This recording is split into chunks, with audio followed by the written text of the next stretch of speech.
All right, welcome back to the channel, everyone. Listen, I have one rule. If you be nice to me, I be nice to you. If you be mean to me, I be mean to you. And I think that's a pretty standard way to deal with people. So recently, Kipp Davis and Josh Bowen decided to respond to me on the Exodus, and they didn't look at the actual 3-part documentary I did. No. They went to a short conversation I did with Gavin, where he wanted to talk more about the ethics of the conquest and briefly touch on the archaeological aspects of that. And they decided to respond to that. So I figured I would go through their video and show where they made a bunch of errors. And I'm glad you all can join me. So here's basically their video.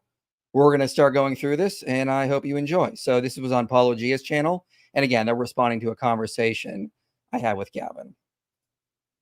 While it's okay to be a layperson sharing passionate learning on the topic of interest, the time I was just a security guard, just sitting in a trailer every night doing nothing. So I'm like, I got time, I could make videos. Indeed, it's what I do as well. It's always beneficial to enlist the knowledge of actual subject matter experts. And today, dang it.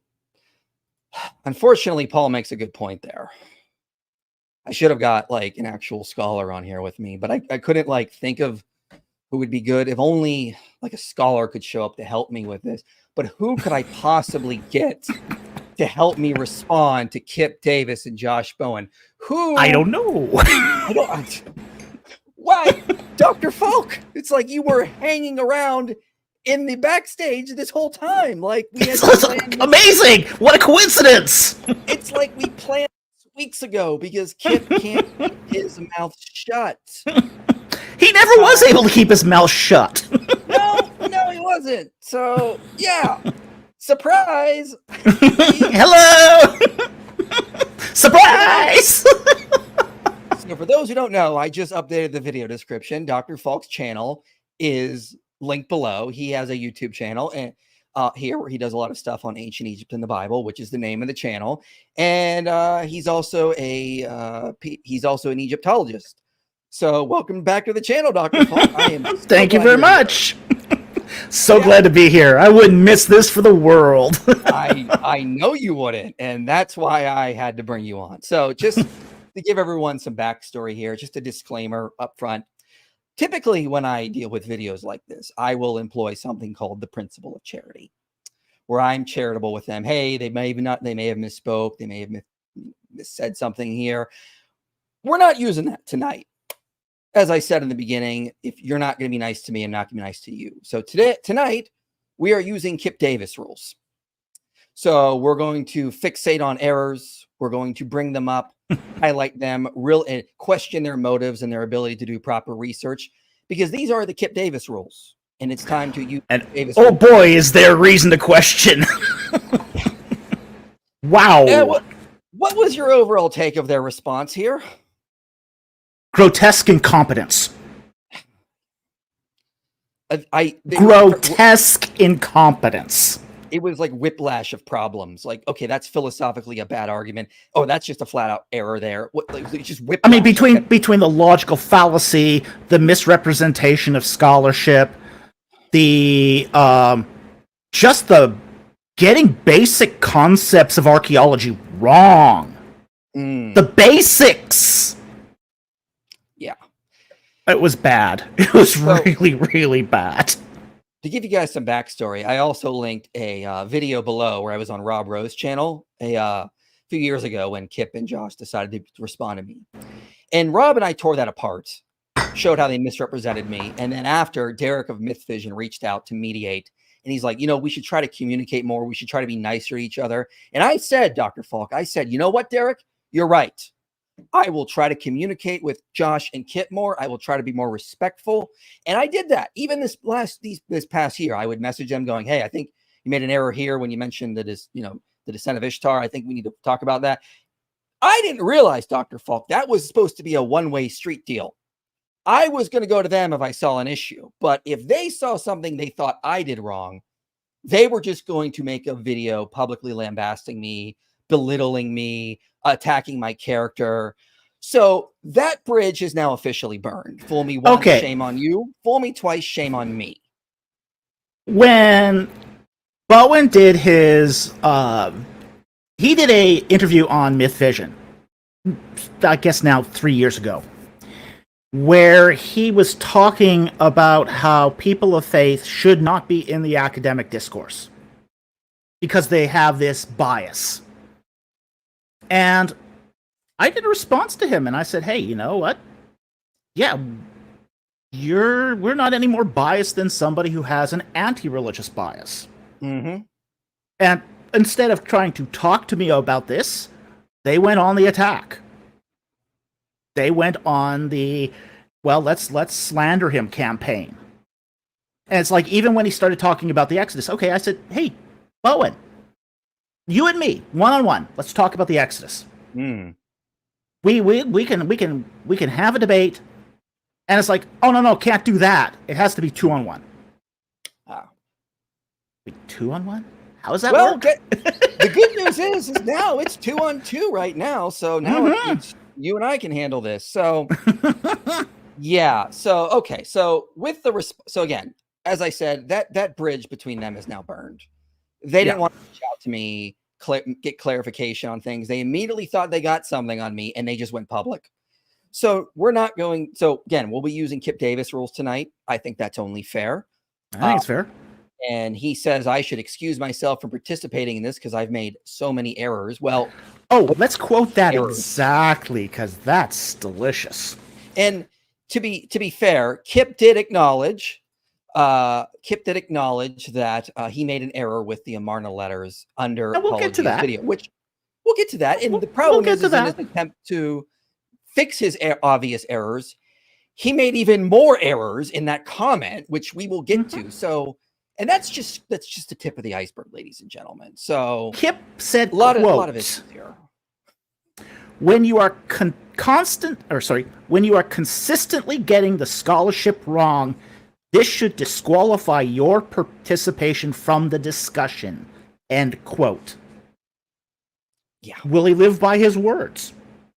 No. I guess we'll find out. So, all right, as typical, we're not going to literally play everything because obviously we'd be here for like hours here. We will get to super chats at the end, but we're going to dive right into the video. I figured might as well. So first time marker I have is at 7 minutes in. So we will play this.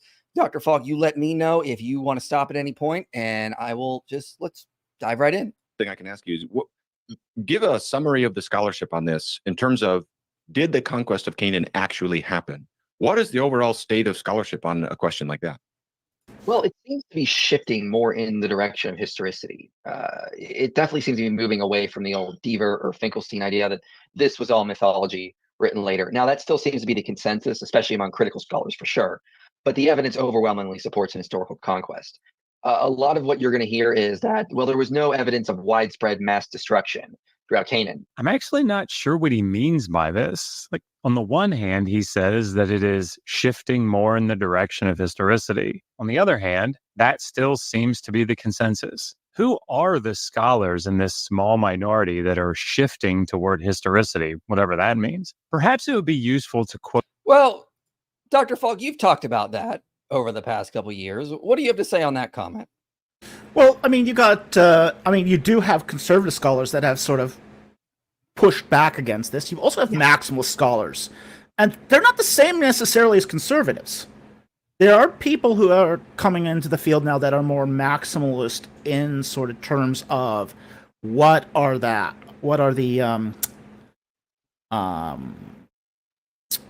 their approach to the ancient texts.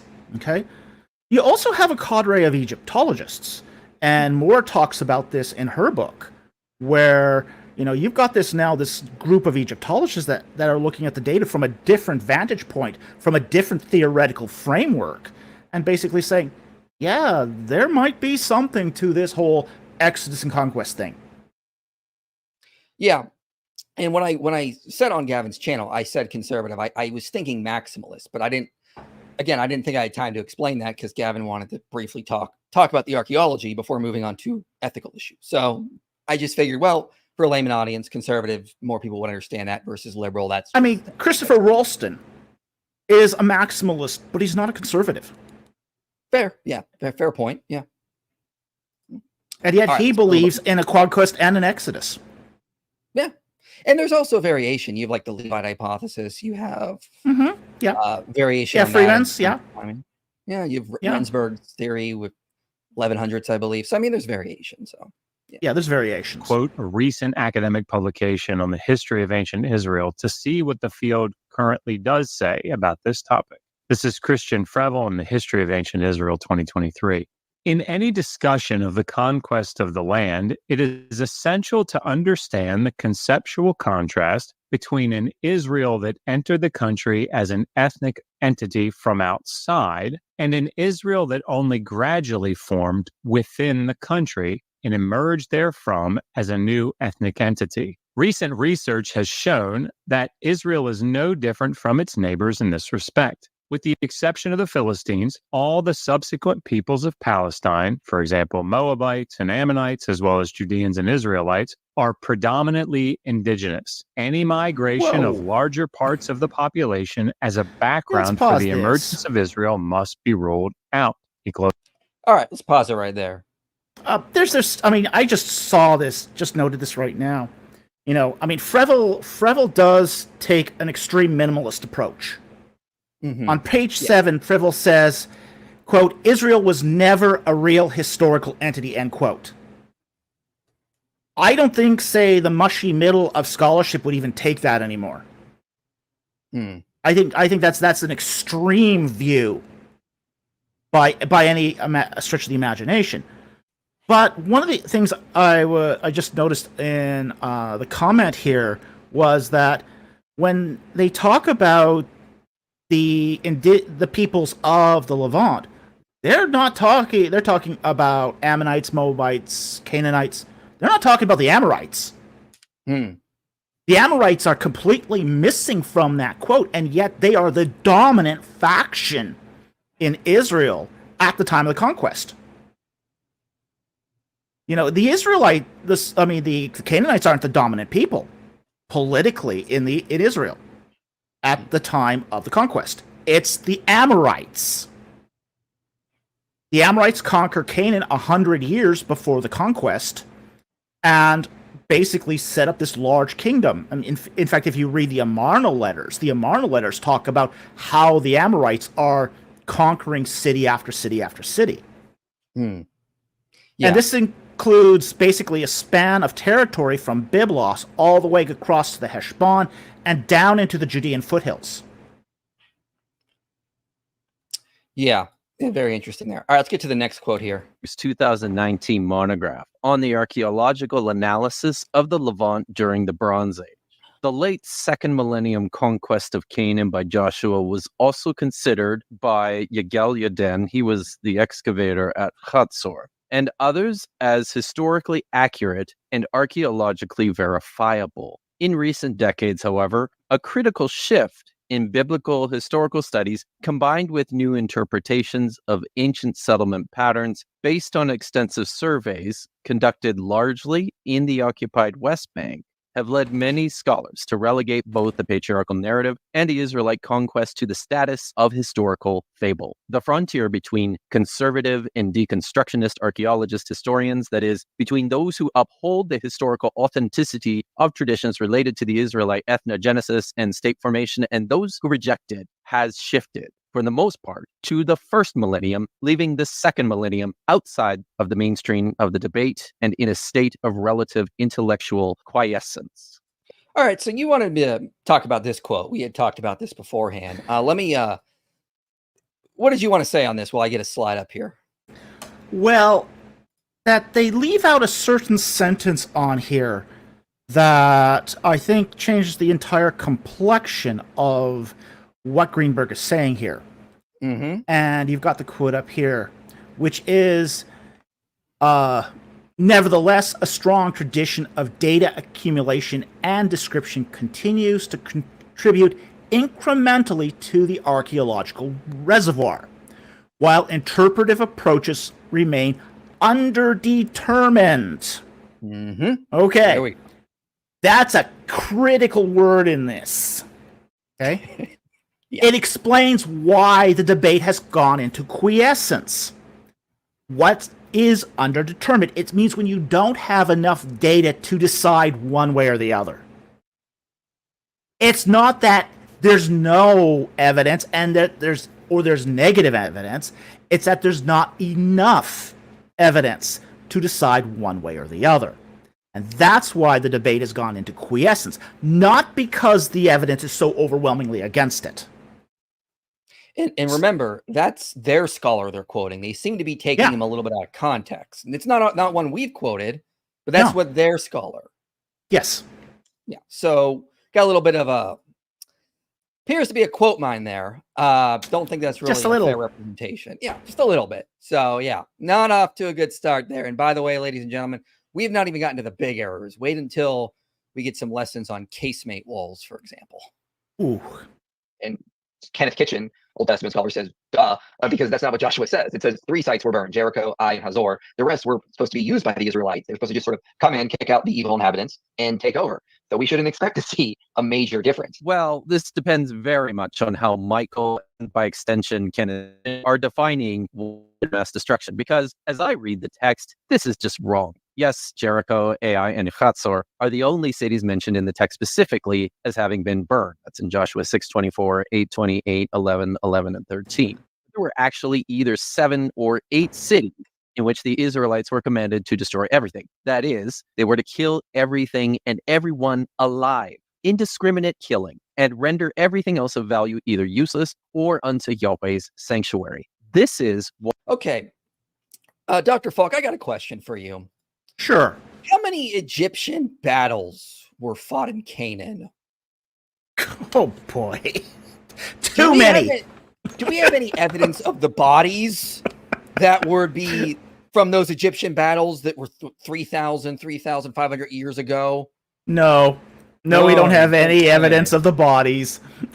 Just So Kipp's argument doesn't make sense. So even if his interpretation is right, which I would challenge based on John Walton's research, even if he was right, that doesn't mean they're going to leave behind evidence of corpses for generations upon generations. Well, I mean, if they're going to take over a town, now some of these towns were not taken over after they were haremed. And they're specifically not taken over because they are haremed. Like Jericho, there's a long fallow period after its late bronze destruction until the Iron Age. Hazor is not reoccupied. Horma is not reoccupied. You know, there are some Ai's not reoccupied. So there are some of these harem towns that once they are haremed and burned, they remain unoccupied. And that's just part of the harem in its most extreme form. Now, harems can vary. Not every harem is the same. So there's degrees of harem. So that's an important point too. Like, for example, Hebron is placed under the harem, but it's not destroyed. It's occupied. It's occupied. And there are others too that are like this. So it's not a one sort of definition fits all situation. But moreover, even if you have that, where, you know, you have this sort of slaughter of the entire population, you're not going to leave the bodies just lying around. There's good reasons not to leave the bodies lying around. Like, for example, wild animals. Yeah, real quick to just interject. It's just like, does he think that like that's what they did? Like they went to these cities and they killed everyone and then they just left the bodies there. Like left the bodies in the... Hey, little Mishka, don't touch the rotting Canaanite in the middle of the living room. I couldn't believe what I was hearing. I was like, that's not how this works. I mean, and no, it doesn't. It's not how it's work. Well, I mean, all the Egyptian battles. I mean, like, think there's been like dozens upon dozens of battles fought. We have no direct evidence of them from archaeology. Well, the whole harem thing seems to be much more exceptional than the rule. It's not the rule. It's the exception. You know, he talks about this happening to 7 or 8 cities. Well, considering how many towns there are in Canaan, that's the exception. That's not the rule. And besides, the whole point of the conquest is to move in. It's not to burn everything and destroy everything. It's to move into people's cities, move into their homes, eat from their vineyards, eat off their dishes. So you're going to clean up the place after. And stop the child sacrifice, according to Deuteronomy. Stop the child sacrifice. Well, the fact is, too, that most of the harem, like almost every instance of the harem, is not directed against an indigenous person. There's only one instance that I was able to find that connected harem to Canaanites. And that was with Arad. And that's because Arad attacks Israel while they're wandering in the Sinai. Okay? But with the exception of Arad, everything else was directed either against the Amorites or the Amalekites. Both of these are not native peoples to Israel. Amorites, they're from northern Mesopotamia. Mm-hmm. Amalekites, they're one of the sea peoples. They're the Amaluka. So these are different. These are non-indigenous people that have come in, conquered the land, did the atrocities that come with conquering the land, and this is a common pattern, especially amongst the Amorites. Amorites did this all the time. When they went to Egypt and they set up their kingdom there, the 15th dynasty, the Hyksos kingdom, what they do? They start desecrating graves, doing atrocities against Egyptians, tax them harshly. So they had a reputation for doing this from place to place. Mm-hmm. Yeah, that's an interesting point. I know I need to look more into this, and so I'm trying to read more up on it. But yeah, I will take your word at this point until I get time to research it more. So let's continue on. Let's play a little bit more of this video. What a harem offering is. In addition to Jericho, Ai, and Hatzor, this was commanded for Makkedah, Eglon, Hebron, Devere, and possibly also Lachish. I think the focus on burning is a distraction. And Deaver actually discusses this very point. He says, biblical apologists, I'm not kidding, that's what he says. Biblical apologists, for example, some evangelical scholars, tend to ignore the archaeological data because it is challenging. For them, if one must choose one's facts, the biblical facts trump all others. In some cases, conservative scholars argue that the Bible never claims that the Israelites destroyed all the sites listed in Joshua 12. Only 3 are said to have been destroyed by fire, Jericho, Ai, and Hatzor. That is true. But how do these scholars suppose the Israelites took all the other cities listed as conquered? The Hebrew verb in Joshua 12:7 is nacha, to smite. Is it feasible to think that a large force of Israelite warriors surrounded a given city, that the terrified inhabitants then simply surrendered or conveniently disappeared, and thus the city came into Israelite hands peacefully, as it were? The argument that the biblical writers really did not mean to say that these sites were destroyed is disingenuous. End quote. Stop there. Oh, you were stopping anyway. We do have actually records of several Canaanite cities surrendering. Mm-hmm. Like Gezer. Gezer surrenders. Gezer surrenders. The people are put into corvée labor and, they take the city. That's very typical. We see this consistently. If you go look through the Bible on Canaanites, you see this over and over again. They surrendered. And then they were basically made servants for the Israelites. So that's very, very typical amongst Canaanite cities. They're not haremed generally. They're basically facing an overwhelming opposition. The Amorites couldn't stand up to them. So what chance did the Canaanites have? And most of the Canaanite cities were basically smart enough to figure out that if the Amorites can't hold up to Because frankly, the Amorites had put the Canaanites under their thumb. You know, the Amorites came in with overwhelming technology and numbers to conquer Canaan.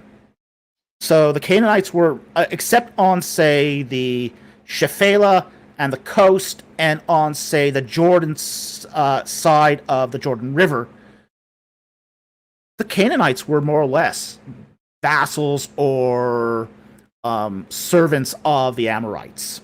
Mhm. So, well, let me put this up here. So this is the passage they're talking about, and another important aspect of this passage is that it says, "And Joshua gave their land to the tribes of Israel as a possession according to their allotments." Like, why would they come in and burn all these cities if they're supposed to take them as possession? Exactly, It seems to be yeah. referring to defeating the people, not the cities. Like, so I don't understand what this quote is supposed to be saying here. The passage does not say that these specific cities were burned. They were supposed to be taken as possession. yeah. I mean, and if you look at like Kenneth Kitchen's books, who wrote like on the reliability of the Old Testament, he just flat out notes, for example, like, hey, like it only says these three were burned: Jericho, Ai, and Hazor. Yeah. Okay, burned again, and they returned to their base. And then it says, and then he notes that they returned to Gilgal with no occupation in some of these places. And Yeah. then they're allotted at the end. Now, there are cities that are haremed where burning is not mentioned. Okay? Like Makkedah. Okay? Like Eglon. Okay? Mhm. Those are Amorite cities that are assigned to harem. Again, these are the foreign invaders. They came in, they occupied these cities, and now they are fighting against the Israelites. So those are definitely haremed. We just don't know if they were burned. Okay? But were they occupied afterwards is probably not, because they were consigned to harem. So in that way, burning is almost superfluous, because it almost seems like harem is associated not only with, say, divine consignment to God, but also to the idea that the Israelites won't use the place after. It becomes a hallowed place. Mm-hmm. So there's going to be very few of those in Israel, just on a practical matter, because if you devote too many cities to this, where are the people going to live? Yeah, and it's also, it's not going to leave the same kind of evidence as a city that's burned, like Hazor, for example. It's like, what are we supposed to find in the archaeological record here? It's which we're going to get into more later when we talk about. Yeah, I mean, Heshbon, Dibon, destruction layers. Yeah, destruction layers are gifts to archaeologists, but you don't always get them. And that's a very important thing to note, is that if you get a destruction layer, you're lucky, but you don't always get one. Mm-hmm. Yeah. All right, let's play the last bit of this, and then I'll jump ahead a little bit. Also, Kenneth Kitchen is often published as a biblical scholar, but his professional training and his most relevant academic work is in Egyptology. It's quite different. This is typical of a lot of evangelical scholars to do their training in tangential fields and then pass themselves off as authorities on the Bible. It's similar to... Oh, what are your comments brother. on that? Jeez Louise. I mean, last time I checked, these cities mentioned in the Bible, okay? Let's just take, Pithom, Ramses, Goshen, the Nile, Memphis, Heliopolis, Pelusium, Aswan, Teresi, Pibaset. All of these are located. Pihahirot, Baal-Zephon, Migdal. All of these are in Egypt. The last I checked, the Israelites didn't make these up. These are cities and locations in Egypt. Who are the subject matter experts on cities in Egypt? It's not the biblical scholars, it's the Egyptologists. They are the subject matter experts. And the fact is that Egyptologists have, for over 150 years, written on biblical topics. Okay, so this is not a new thing. Okay, I'll give you a list of Egyptologists here who have written on biblical subjects, who are not evangelicals. Okay, Jan Osman, C.R. Lepsius, Donald Redford, Samuel Sharp, Edward Neville, William F. Petrie, Ellie Seeley, Alfred Lucas, Labib Habashi. He was a Muslim. Manfred Beetalk, Thomas Schneider, Wolfgang Helk, Manfred Gorg, Pierre Montet, Frank Yurko, James Weinstein, and Sarah Grohl. None of these people are are evangelicals. They're all Egyptologists who have written on biblical topics. Yeah, I know. Amazing. This is nothing but professional hedge protection. That's all this is. And, it's just, oh, we're the expert on anything biblical. Yeah, I mean, there's so much cross-cultural, like, I don't know if contamination is the right word, but I mean, Well, there's what do you expect? The Bible's not restricted just to Israel. It covers a lot of geography outside of Israel. It covers Mesopotamia, covers Babylon, covers Persia, covers Turkey, and it covers Egypt. This is why cognate specialists have always had a place in writing about the Bible. Because those areas with which we are familiar with, we are empowered to write on. And I don't understand why they even had to bring that up. Like, that's just a weird argument. Like it's poisoning the well. Yeah, it is. It's a good way to put it. That's exactly what it is. And at the end of this, they're going to make philosophical arguments. Okay, you did your undergraduate in philosophy, correct? Yeah. Yeah, I have a master's in philosophy. Josh Bowen has said numerous times he's not a philosopher. He's not an expert on philosophy of ethics and these kinds of things. But in the last section of this video, it's basically just philosophy.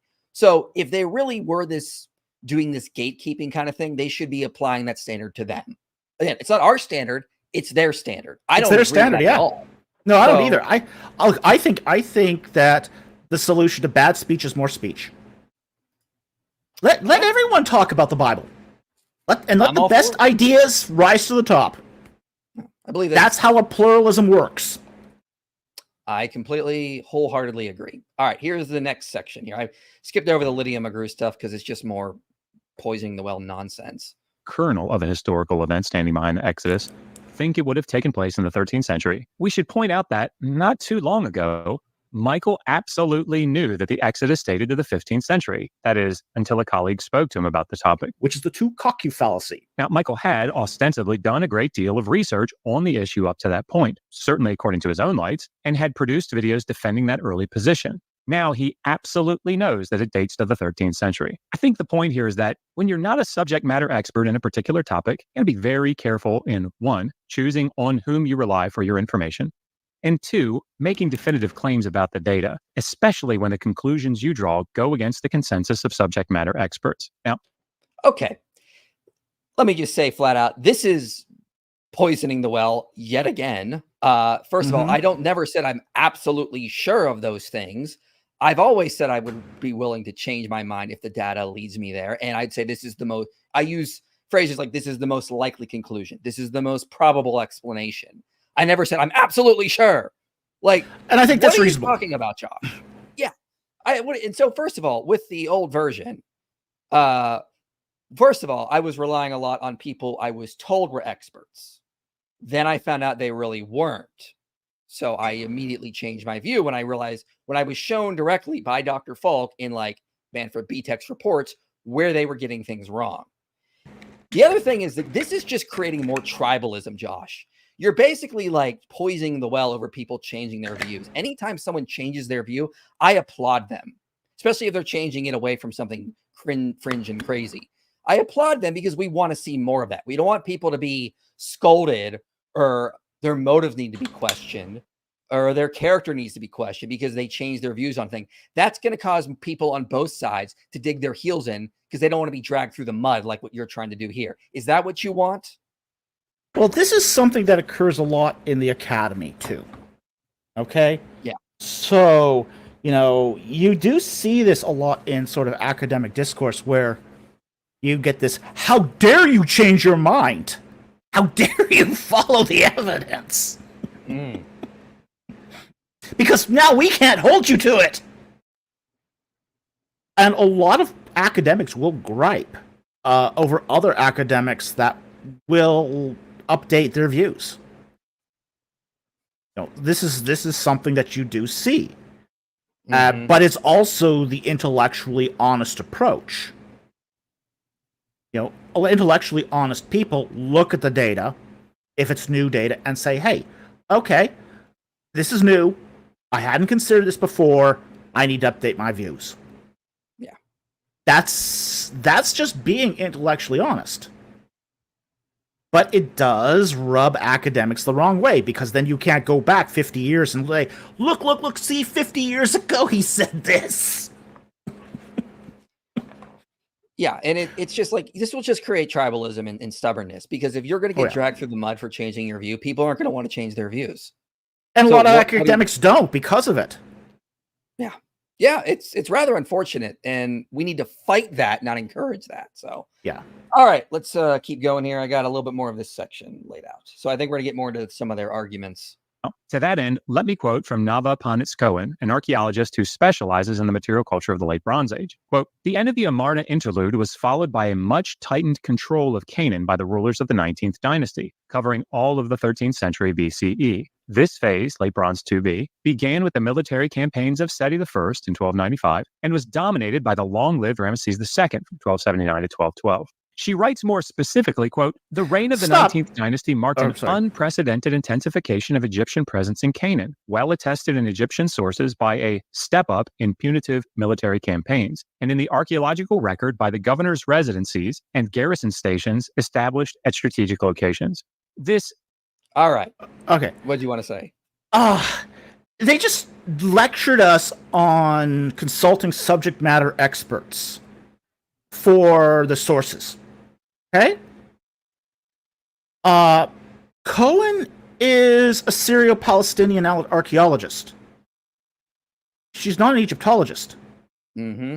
Shouldn't they be quoting archaeologists for about Egyptian campaigns and hegemony? Well, you're here. Yeah, I mean, that's what we would expect. If that's what you're going to if that's your sort of shtick, that we only quote the subject matter specialist experts, why are you quoting a Syro-Palestinian archaeologist on this? Not her field of expertise. The other thing is that, the dominance of Ramses II's control over the Levant is wildly overstated. It's wildly overstated. The fact is that Ramses II reigned 66 years. His last campaign was in his 18th regnal year. It also misrepresents what the function of those garrison towns were. Those garrison towns weren't there to beat down the locals. Most of them were fairly small, between 250 and 1,000 people. Now, half of that cohort would be military people, and half of that again would be chariots. So in some garrison towns, you had as few as 50 chariots. That's not enough to control a region. Okay, the three functions of the garrison towns were to collect tribute, to be a monitoring station, and to be a rest drop for the king when he goes on campaign. That's the three functions of garrison towns. They're really not there to be the stick. They're the eyes of the pharaoh, not the outstretched arm and the mighty hand of the pharaoh. Unprecedented intensification of Egyptian presence in... So it doesn't seem like Egypt, and we've talked about this before, had like this super strong empire in Canaan. The Hittites are also pushing them further south through this period. It's not like they had control of all of Canaan throughout the 13th century. Is that correct? No, that is correct. In fact, they start losing it by the 5th year of Ramses II. Ramses II in his Kadesh inscriptions already notes that the Philistines, the sea peoples, are coming into the coastal plain. Mm-hmm. So if they're already coming into the coastal plain, they're already losing it on one of the major routes that they went on campaign. And Baruch Halpern even says before Ramesses the Third, this was happening. Oh yeah, that Egypt no longer was in a condition to project power beyond its borders, even before Ramesses III. So I would guess we would assume into the 1300s. That is, I'm sorry, 1200s. We start seeing this as early as the Amarna period. That's when we see this. The earliest we see this. In fact, there's one Amarna letter where it talks about a raid of sea peoples into the coastal plain. So your camera went out, by the way. I'm not. No, sure it didn't go out. I blanked it out. Oh, okay. All right. Well, we still hear you fine, though. So there's that. It'll come back on in just a moment. Okay. You ready to move on with the video? Well, yeah, sure. Back on. All right. Let me pull this back up here, and we'll get back into it. So I moved ahead a little bit. Again, we don't have time to literally play every single comment they make, just from the length of it, but we're going to hit the main points. We're moving on to some stuff that Richard has said. Okay, so what timestamp are you at? 1736, I have. Okay. All right. Arguments in his 2008 article on Jericho and I is little more than seeking the possible instead of the probable, clearly driven by theological commitments. Let's provide a few examples of how Hess's commitments color his methodology. So real quick, Hess's argument, which we will get into, is that Jericho was not this massive city like Jerusalem, for example, or Hazor. It was more like a fort, like an outpost. So just a little bit of backstory, and they're going to disagree with that. So let's get into that. Speaking of the conquest in the book of Joshua, he wants to focus on what the text in the narrative says. Well, that's great. The problem is one has to operate on the text's own terms. For example, it would be silly to try to calculate how fast Gilgamesh actually ran to beat the sun in a race through the tunnel to the end of the earth. But does Hess remain within the parameters of the narrative? He writes, the biblical picture suggests that Jericho was small enough that the Israelites could march around it 7 times in one day and then have sufficient energy to fight a battle against it, Joshua 6:15-20. Now, the assumption here is that the writer was in any way concerned about the physical feasibility of the events described. This is simply not an assumption appropriate to the genre. Even from within the Christian worldview, I can see no reason why an apologist might not simply argue God gave them the strength to do so miraculously. This is certainly the explanation for passages like 1 Kings 18:46, where Elijah outruns Ahab in his chariot. Okay, this is what we call circular reasoning. This is ridiculous. We assume it's mythical like Gilgamesh, so then that can't be used as evidence for its historicity in calculating the size of Jericho, because it's like trying to calculate how Gilgamesh ran. You're assuming the conclusion you want. Like, that, what are you doing? Well, I mean, this is just crazy on a number of levels. Okay, it's just crazy. The whole idea that, Hess is using a supposition, therefore he's using speculation. When we can just supernaturally give the Israelites the strength to move around. Okay, Jericho's not that big. I mean, you in our previous discussions, you pointed out that nowhere does it say it's a massive city, and you're right. Yeah. In fact, you look at the site maps; it's about 850 feet by 400 feet.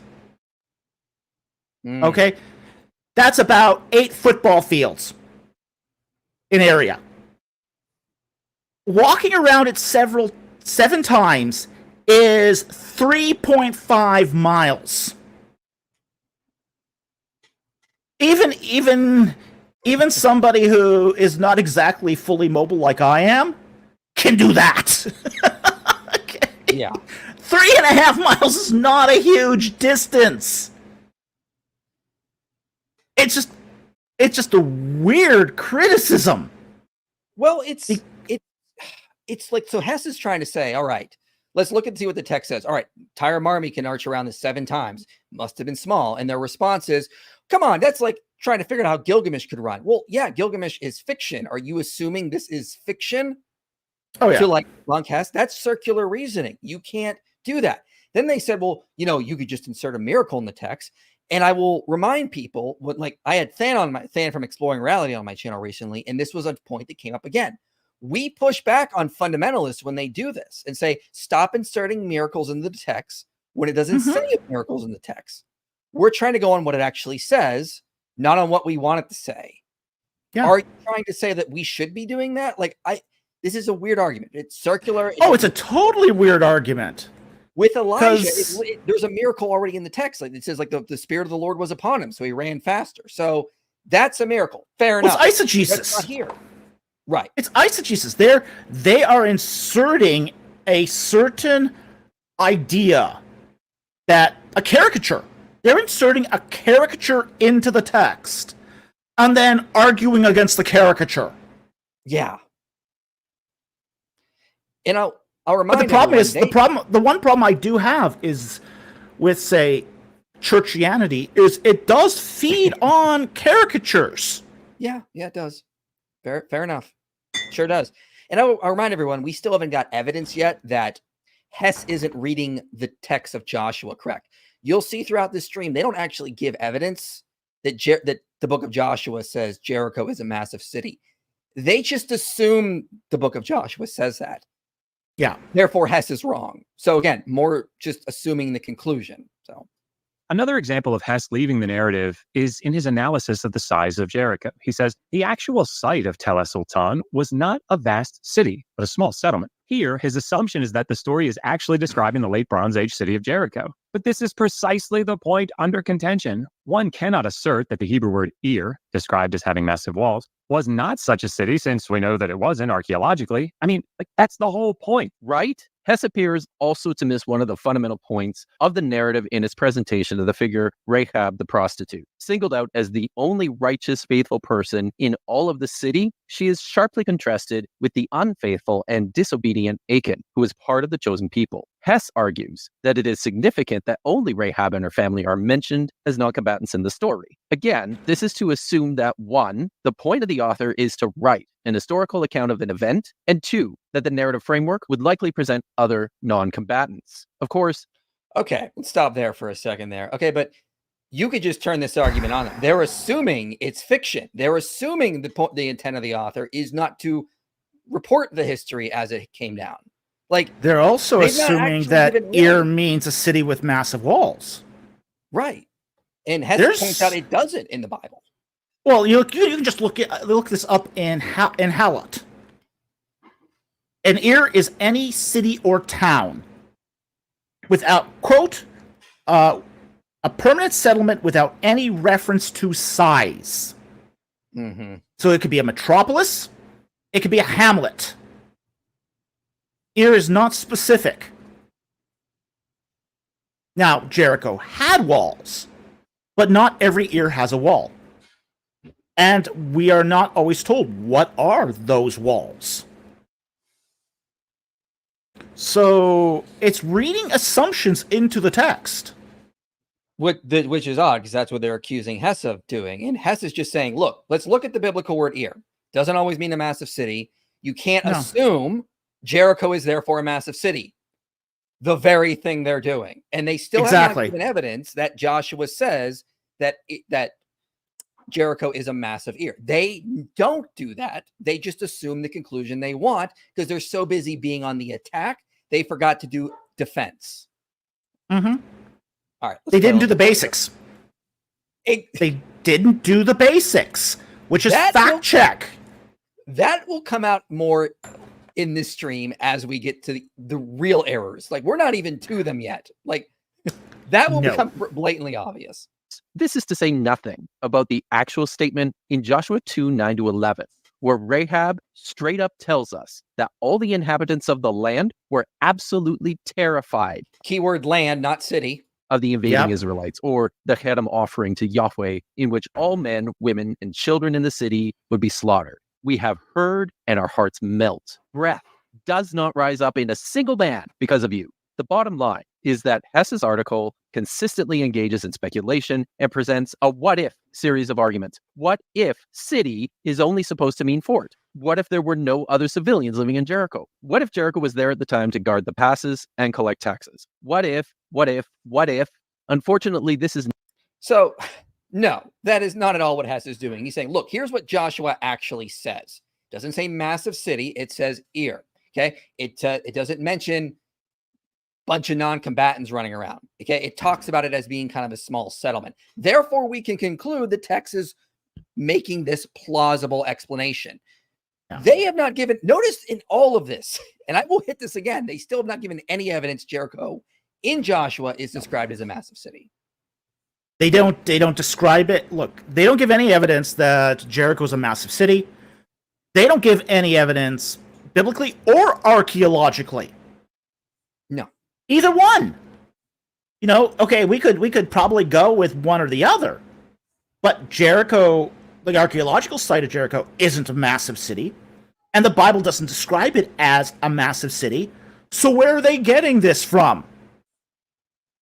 They're getting it from a caricature.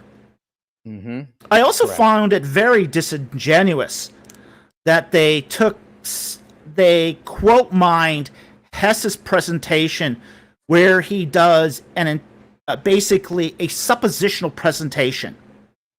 You know, what if it's a small city? And then, but cutting out the evidence, it's a small city. Exactly.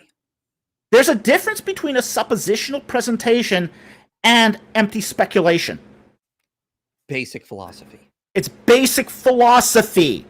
And what they've done is they've disingenuously basically characterized his presentation, which is a suppositional presentation, into empty speculation. It is the meanest, most base kind of misrepresentation of his argument. Yeah, exactly. All right, we're going to move ahead about 9 minutes, but before we do that, I want to play one little comment to show you the kind of person Kipp really wants to be in this life. Braveheart with all the people flocking inside the city of York, or Game of Thrones? Well, they probably would have never watched that, given all the sexy stuff that would hurt their poor innocent eyes. Look, So yeah, this is the kind of person Kipp wants to be. Just like we have to throw these demeaning, belittling comments that like we're too sensitive to watch that kind of stuff. Like this creates more tribalism, division, haha, let's mock the other side kind of stuff. And I thought these guys were supposed to be public scholars here to help the public. They constantly just are the source of so much division and hate and tribalism when they do this kind of stuff. Yet they're here to help, ladies and gentlemen. Oh yeah. You know, they'll act like butter won't melt in their mouth if they think they can convert you ultimately to atheism. Yeah. Okay. You want to say anything about once you show them that, hey, you know, you're not convinced by their arguments, then they flip. Anything we want to talk about Jericho? Do you want to talk about how, because I know they make this comment, I think I forgot to mark it down though, about how people would not have run into the city, like, because Hess's argument is this was a small fort, so it would have been. It's no question it's a fort. There's no question it's a fort. There's no agricultural land, at least not in the late Bronze Age. Right. There's no agricultural land around Jericho in the late Bronze Age. The amount of precipitation in the late Bronze Age was about 16 millimeters per year. Wow. That's a desert. That's a desert. The food had to be imported from the Judean highlands. So all the farming land is up in the Judean highlands. The only reason Jericho really exists is to be a military fort to guard the fords of the Jordan. And really to guard it originally from the Ammonites. So before the Amorites took over, it was basically there to sort of guard against Ammonite incursion.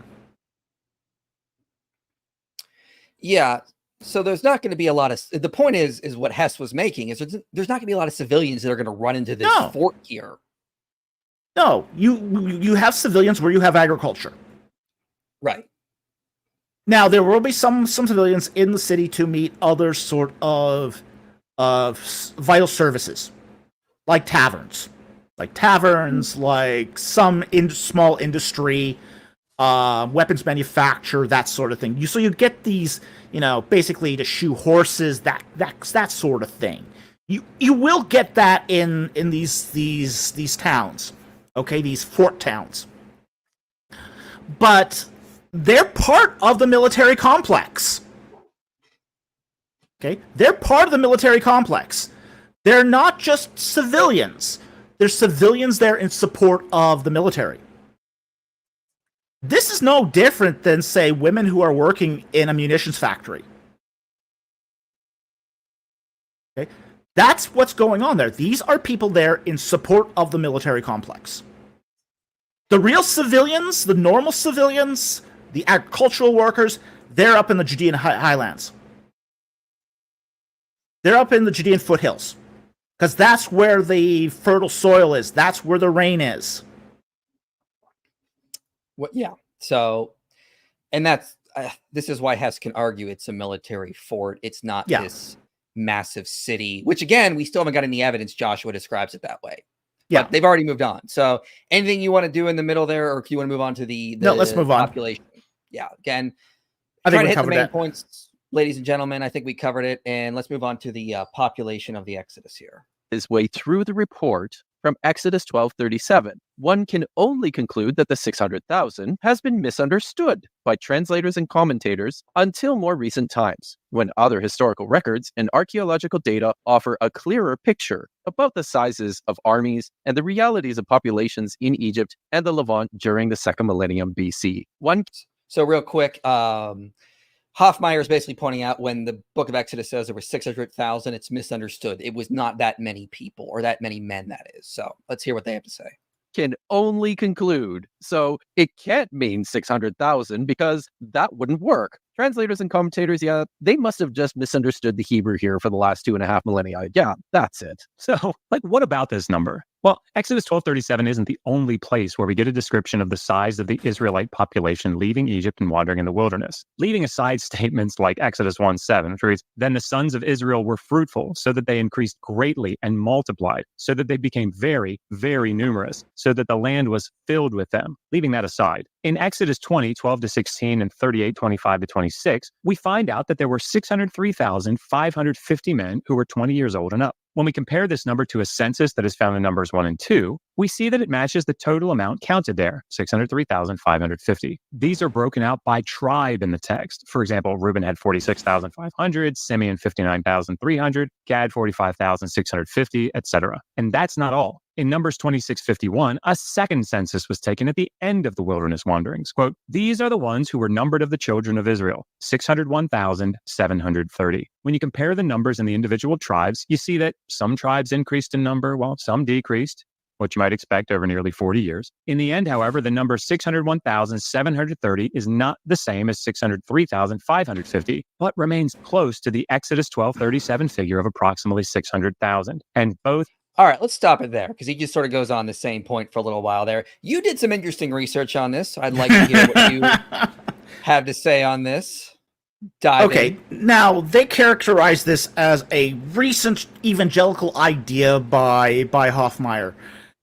This idea that the counts were being misinterpreted is not new. This goes back all the way to William Flinders Petrie. Okay? An Egyptologist. Who notes that Aleph is probably, which means 1,000, is probably a misreading of Aleph, clan. And he does this long before the demography of Egypt was understood. So already, way before the demography of, say, Avaris and the Nile Delta was understood, scholars have already pointed this out for 100 years. Okay? But I also did a look at the commentaries. Because, these are consensus scholars, right? They want to go by the consensus. I read 28 commentaries on the Exodus. Okay. Of the 28 commentaries, and I excluded the fundamentalist commentaries. Okay, so don't want those evangelicals intruding here.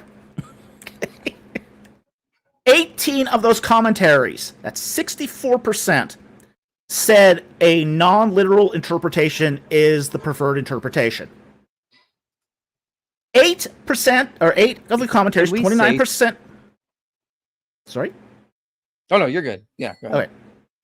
Okay. 8 commentators, or 29%, had no comment at all. And 2 of the commentaries said the literal reading is the only reading. Of course, one of those was prop. The one they quote after this. The one they quote. So 7%, that's 2 out of 28, said the literal is the correct reading. Everybody else. Here's them quoting prop right there. That's the consensus right there, baby. Oh yeah, totally consensus. But there's also something else. They basically look at the census numbers and then they stop. And one of the things they do say is that because it's specific, it has to be literal. Well, no, that doesn't follow. That's a red herring.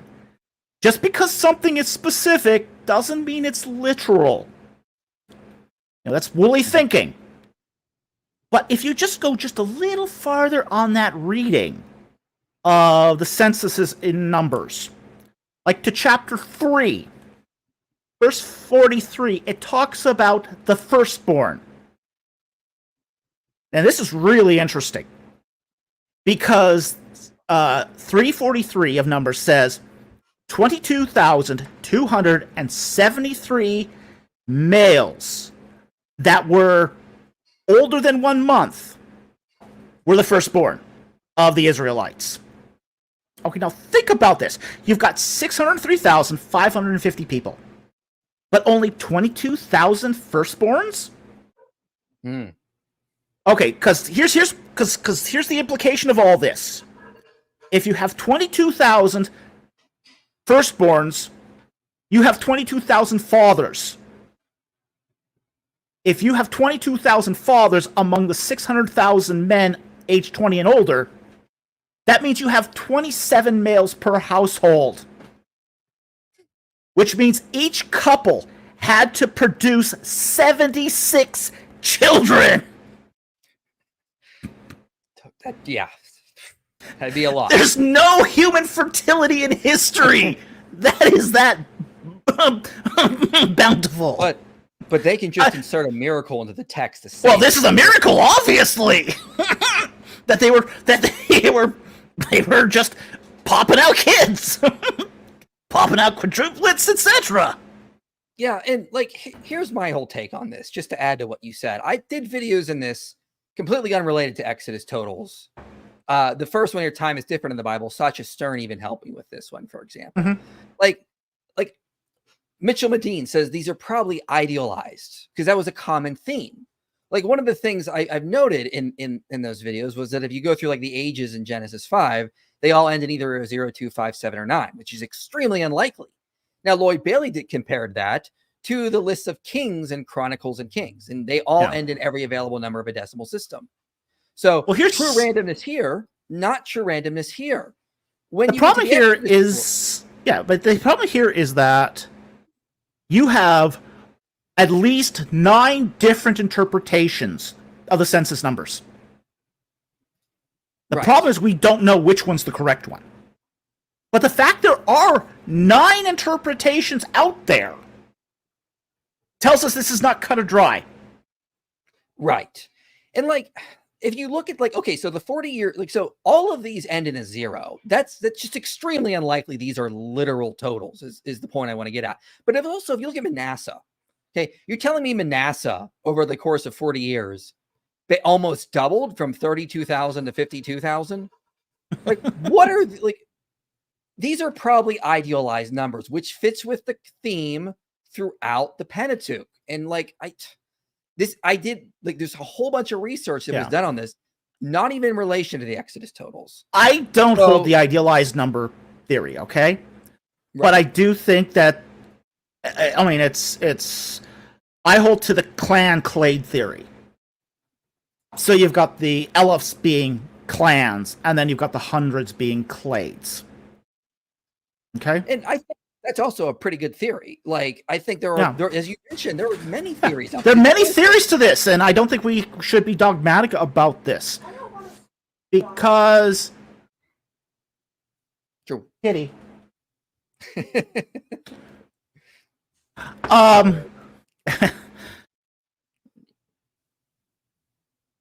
So, you really have to...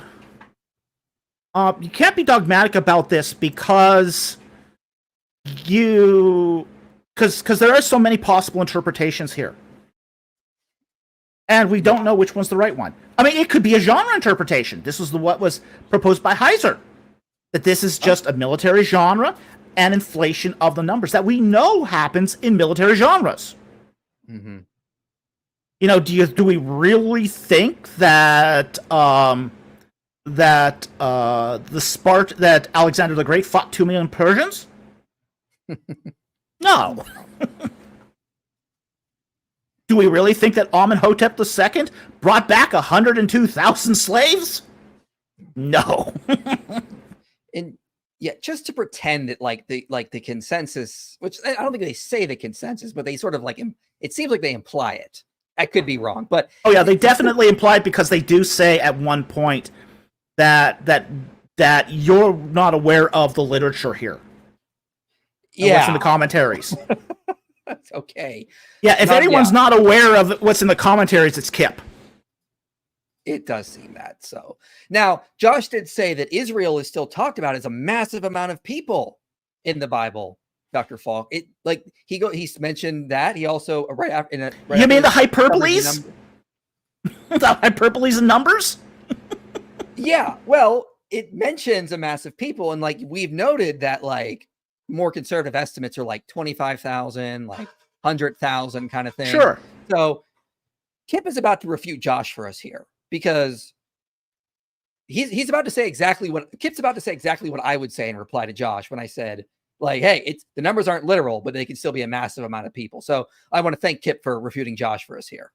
Can we say something about the more conservative estimates that Michael mentioned here? 25,000 people, 100 to 200,000 people. These are still enormous numbers and not something that would have been missed by the many observers. Okay, thanks, Kipp. Yeah, you're right. The Bible can still talk about them being a massive people without it literally being 600,000. So I thank you for refuting Josh for me on that. I appreciate that very much. So well, I mean, 20,000 people isn't that many. I mean, really? I mean, there's some high schools that are 5,000, 10,000, and somehow teachers manage to get 10,000 people in and out of the high schools every day. I don't know how they do it. I don't know, but again, they can still be a massive people and not be 4 million. They can be 50,000, 25,000, that kind of thing. Okay, thanks, Kipp. Appreciate it. But now let's get to one of my favorite parts in this, and then we'll get to Kipp's correction of this after that. So I will say Kipp says this and then corrects himself, but because we're using Kipp Davis rules, we have to fixate on it. So let's get to that. By the many observers in Egypt and in Canaan. We have hundreds upon hundreds of letters written by Canaanite kings in the 13th century BCE from the repository at Amarna. And no one ever mentions the arrival of an invading horde of 20,000 people from Egypt. We somehow have a report of 2 escaped slaves who were snatched up at the border, and yet everyone managed to miss seeing the tens of thousands of people beating a path of destruction through the desert to the cities of Canaan. As an aside, All right, Dr. Falk, I have a question for you. Why have you never considered the Amarna Letters from the 13th century as part of your evidence for the Exodus? Because there are no Amarna Letters from the 13th century. Great Scott. They're all mid-14th century. All of them. And they all come from the city of Amarna. And they're all letters coming into Amarna. It has nothing to do with the Exodus whatsoever. Yeah. Now, someone pointed this out to Kipp, and he had Apology post a comment under correcting himself, which we're going to review here in a minute. But I just want to say they told on themselves here. They told on themselves. Because if they would have actually studied cases for the Exodus, they would have known the Amarna Letters come up all the time, especially when you have to deal with early day proponents. They always bring up the Amarna Letters as evidence of the conquest. I want to quote an eminent scholar here. Okay, I want to quote an eminent scholar. Quote, "When you are consistently getting the scholarship wrong, this should disqualify your participation from the discussion." End quote. Yeah. Please continue. If Scott Stripling had watched this, he would run circles around Kipp, which is sad because he'd be like, It is sad. We could just go to the Amarna Letters and we can see the Apiru sound a lot like Joshua's conquest. Now, you and I know they're cherry picking Amarna Letters. Oh, yeah, say totally. The Apiru are the Hebrews. But it doesn't seem Kipp is aware that early day proponents use the Amarna Letters as evidence for their case. So they're telling on themselves. They've not actually studied these cases. And you know what's also interesting? If they would have read Kitchen, for example, the Amarna Letters come up in Kitchen's book as a case study. Like, hey, look, we know the Apiru did the similar things. Maybe the Hebrews could have used similar tactics a century or so later. So if they would have actually read cases for the Exodus early and late, he wouldn't have made that comment. Like, he's not the first person to come up with the Amarna Letters in relation to the Exodus conquest. Like, people have been talking about this for a while now. Oh, yeah. Well, even Finkelstein talks about it.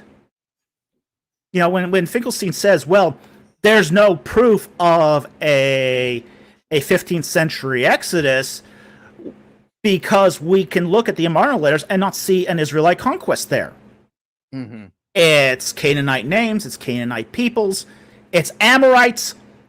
I mean, if you want one theme from the Amarna Letters, it's the Amorites taking over the Levant. Yeah. That's the one big theme of the Amarna Letters. If you don't understand that, you don't understand the Amarna Letters.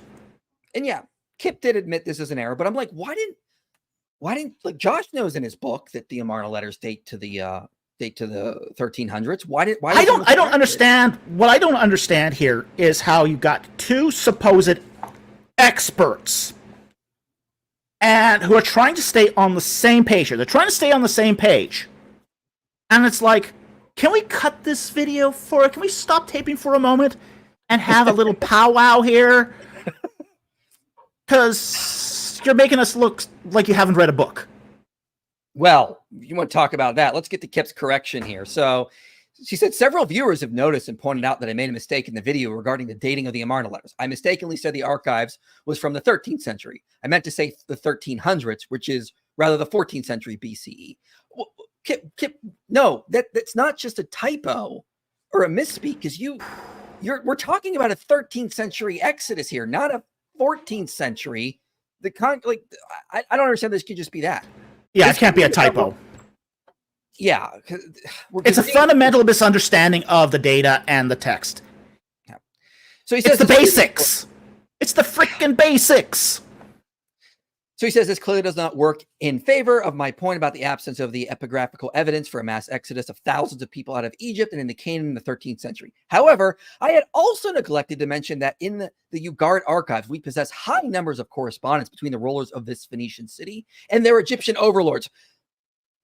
Let me finish before we deal with that nonsense. Far from as late as 1180, when the city was destroyed by the Sea People. Significantly, there is also no mention of these records of any migrating, conquering hordes of Semites beating a path of destruction through Canaan from Egypt.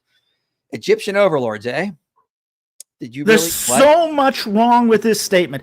Okay, how do you tell me you know nothing about the Amarna Letters and Ugarit without telling me you know nothing about the Amarna Letters and Ugarit? This is crazy. I mean, this is crazy. Ugarit, during the time of the documents there, is a vassal of the Hittites. There is no correspondence between Ugarit and the Egyptians. The last letter we have between Ugarit and Egypt takes place during the reign of Akhenaten. And it's El Amarna Letter 49. And it dates to Nickmadu II and Akhenaten. That's the last we have, sort of major correspondence we have between Ugarit and Egypt. The letters that we have from Ugarit mention there's no Egyptian king ever mentioned in the Ugarit documents. This is just crazy wild pig ignorance. Yeah, I was reading that comment and I immediately messaged you and I was like, what, didn't the Hittites control Ugarit? Like, what is, even I knew that. I was like, what is he talking about? Well, the whole idea that there's no mention of the Israelite conquest from Ugarit. Well, no kidding. They're on the coast. Let me put up a They're map. on the coast. So here's a nice little map here. Okay, Ugarit's they're on the coast north of Byblos. Of course they're not going to mention Israel, the Israelites. The Israelites never make it north of Dan. They never make it to Tyre. They never make it to Byblos. And they certainly never make it to Ugarit. I was like, dude, you admit you made a mistake. And then you told on yourself again by making even more mistakes. And like, I mean, this is crazy. This is some of the craziest garbage I've heard. ABR wouldn't make mistakes like this. Oh, that's mean. I also want to say, Kitchen responds to Finkelstein at one point. It notes that Finkelstein posits a third wave of the Sea People, for which we have no evidence for. Yet they'll rely on Finkelstein. He's basically dogma in a colloquial sense here. We don't have any records of the third wave of Sea People that Finkelstein concludes. So by Kipp's own logic, he should discount Finkelstein as making up these type of assumptions, because no one at Ugarit mentioned, like, where's the third wave of Sea People? We don't have records of that either. So would it be fair to say that, okay, then we should not have a double standard here, go after Finkelstein in the same way for positing something we don't have any evidence for? Hey, when you are consistently getting the scholarship wrong, this should disqualify you from participating in the discussion. I can't wait till we play that part of this video. But I mean, like, at least we can say we have a textual document of the Exodus from the descendants of the people from the Exodus who say this is how they got to Canaan. We don't have any text saying that they were a bunch of like shepherds living in the lowlands that moved up into the highlands. We don't have any records of a third wave.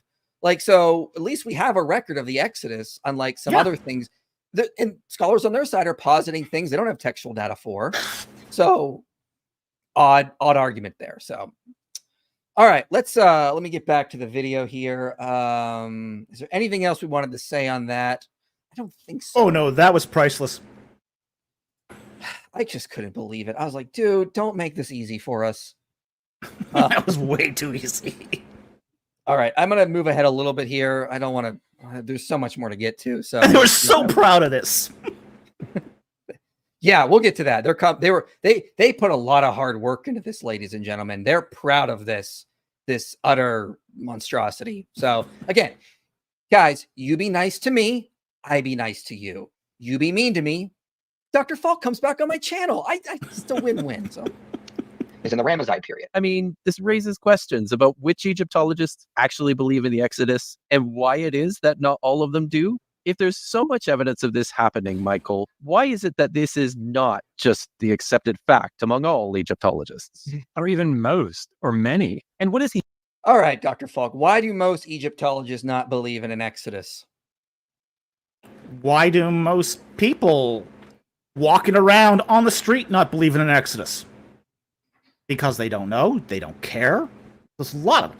But surveys have shown that more Egyptologists believe in the Exodus than, say, biblical scholars do. And it's as high as 20%. So it's not an unrealistic thing. Now, some of that may be religious. A high number of Egyptologists are Muslims. And Muslims do believe in an Exodus.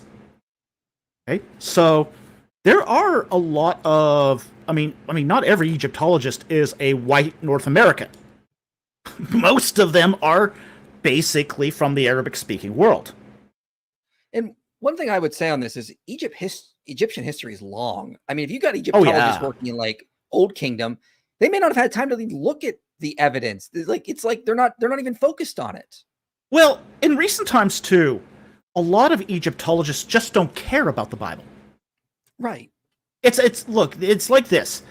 The attitude in Egyptology is normally, well, I've got this rich, incredibly interesting language with pictures combined that's tied to a rich history. Why would I want to do anything regarding Semites or Semitics? It's not interesting. Mm-hmm. So that's generally the attitude among Egyptologists is it's more apathy. They don't care because it's not interesting. Fair enough. All right, let's get ahead a little bit further here. Again, can't get to every single thing they say, unfortunately, but let's move up ahead a little bit to. Did we go past? 40 Did minutes we cut past the Kadesh Barnea one? I don't think so. I will double check on that for What's you. your timestamp? I'm at 40 minutes. Okay, we did go past it. Okay. So there was one comment at 2937 that I thought was really interesting. let me they go back talk- to that one then. Okay. I'll just go back. So we'll just go back. It'd be just At before most, 20. It would be just before 2937. Okay, I'll go back a little bit here and we'll just play it. that there are no structures, only a scattering of sherds. At most, a few stragglers passed this way in the late 13th or early 12th century BCE. Finally, Finkelstein and Silberman sum it up this way, quote, "Yet repeated excavations and surveys throughout the entire area have not provided even the slightest evidence for activity in the late Bronze Age, not even a single sherd left by a tiny fleeing band of frightened refugees." But there is another problem beyond the absence of material culture remains left behind by a Oh. massive group fleeing Egypt. James Hoffman. Okay. Okay. Now they're talking about Kadesh Barnea here Mhm. and how they don't find any or much evidence of a late Bronze occupation there. And I thought this one was really interesting. Especially if you know the geography of the area. Kadesh Barnea is a floodplain. What? You don't find shards and remains, archaeological remains on a floodplain? Shocking! Shocking! Yeah. It's like, I mean, just this year, they had torrential floods at Kadesh Barnea. Hmm. There were videos going all over the internet of these flash floods at Kadesh Barnea. Kadesh Barnea is a floodplain. We wouldn't expect to find anything there. Interesting. The fact that there are a couple forts there has been a buffer against the flooding. But anything outside of those forts is probably going to get washed away pretty good. Yeah, that's, again, just because we have a site mentioned in the Bible, that doesn't mean the weather is going to cooperate or the occupants. Or the climate. Yeah. Weather, that's what we're about climate. Yeah. We'll talk more about that now. So let's move on ahead here to the 40-minute mark. So Marginally better, but importantly, the same problems persist. So here's how archaeologists Israel Finkelstein and Amahai Mazar summarize the situation. Archaeological investigations have shown that many of the sites mentioned in these conquest stories turned out to be uninhabited during the assumed time of the conquest, that is 1200 BCE. This is the case with Arad, Heshbon, Ai, and Yarmout. At other sites, there was only a small and unimportant settlement at the time, as at Jericho and perhaps Hebron. Others, like Lachish and Hatzor, were indeed important Canaanite cities, yet they were not destroyed as part of the same military undertaking, since approximately 100 years separate the destruction of Hatzor in the mid-13th century BCE from that of Lachish in the mid-12th century BCE. At other sites, the archaeological evidence is even more meager. It is thus now accepted by all that archaeology, in fact, contradicts the biblical account of the Israelite conquest as a discrete historical event led by one leader. They go on to point out. all right. What do you have to say about that quote there? Oh, jeez. Look, the conquest was not a single campaign. All right. it wasn't a single campaign. You know, they try to say, well, it's just a campaign of one leader. It wasn't. It far from it. It was a process that took about a century. Okay? Because the way it worked, the way the conquest worked, was you had the Amorite kings being defeated collectively by Israel as a group. So this is your Jericho, your Hatzor, your Ai, your kings at Deber and the other one, Eglon, Makkedah, that sort of thing. Okay. Now, in the case of Lachish, the Israelites never destroyed Lachish as far as that early conquest. So that wasn't part of the early conquest. So we wouldn't expect the destruction layer at Lachish to match with Hatzor. Mm-hmm. But in the case of Hatzor, it's not just that it's 13th century. It's very late 13th century. The fact is that we have a Mycenaean ware there, LH3B ware, that pinpoints the date to around 1220 BC. That 3B ware can't be any later than 1190. Which site is that? That's at Hatzor. Oh, okay. Okay? So that really narrows down that date for the destruction of Hatzor to 1220-ish. Okay? Mm-hmm. Now, as far as some of the other things here, you know, like Arad, you know, Arad was not just, say, one city. It was a basin. It was a region. It was a region. And the capital, in all likelihood, moved from, say, Arad city to Tel Halif. And this is something that happened in the ancient Near East. So this is not at all unique. We see this happening at Pithom. We see this happening at Migdol. It happened in other places too. And it even probably happened at Hatzor, where after the 13th century destruction of Hatzor, another town was occupied and called Hatzor. So it probably happened to Hatzor too. So this is not something that's at all unique. Just like when you have like a fleet of ships and the flagship gets sunk, the flag shifts to a new ship, to a new vessel, and that vessel becomes the flagship of the fleet. So capital cities seem to be very similar in that respect, where if for some reason you have to relocate the capital, the name seems to go with it. Okay? Take for example though, in the case of like Heshbon, we do find late bronze pottery at Heshbon. We don't find an occupation layer, but we find late bronze pottery. So what does this mean?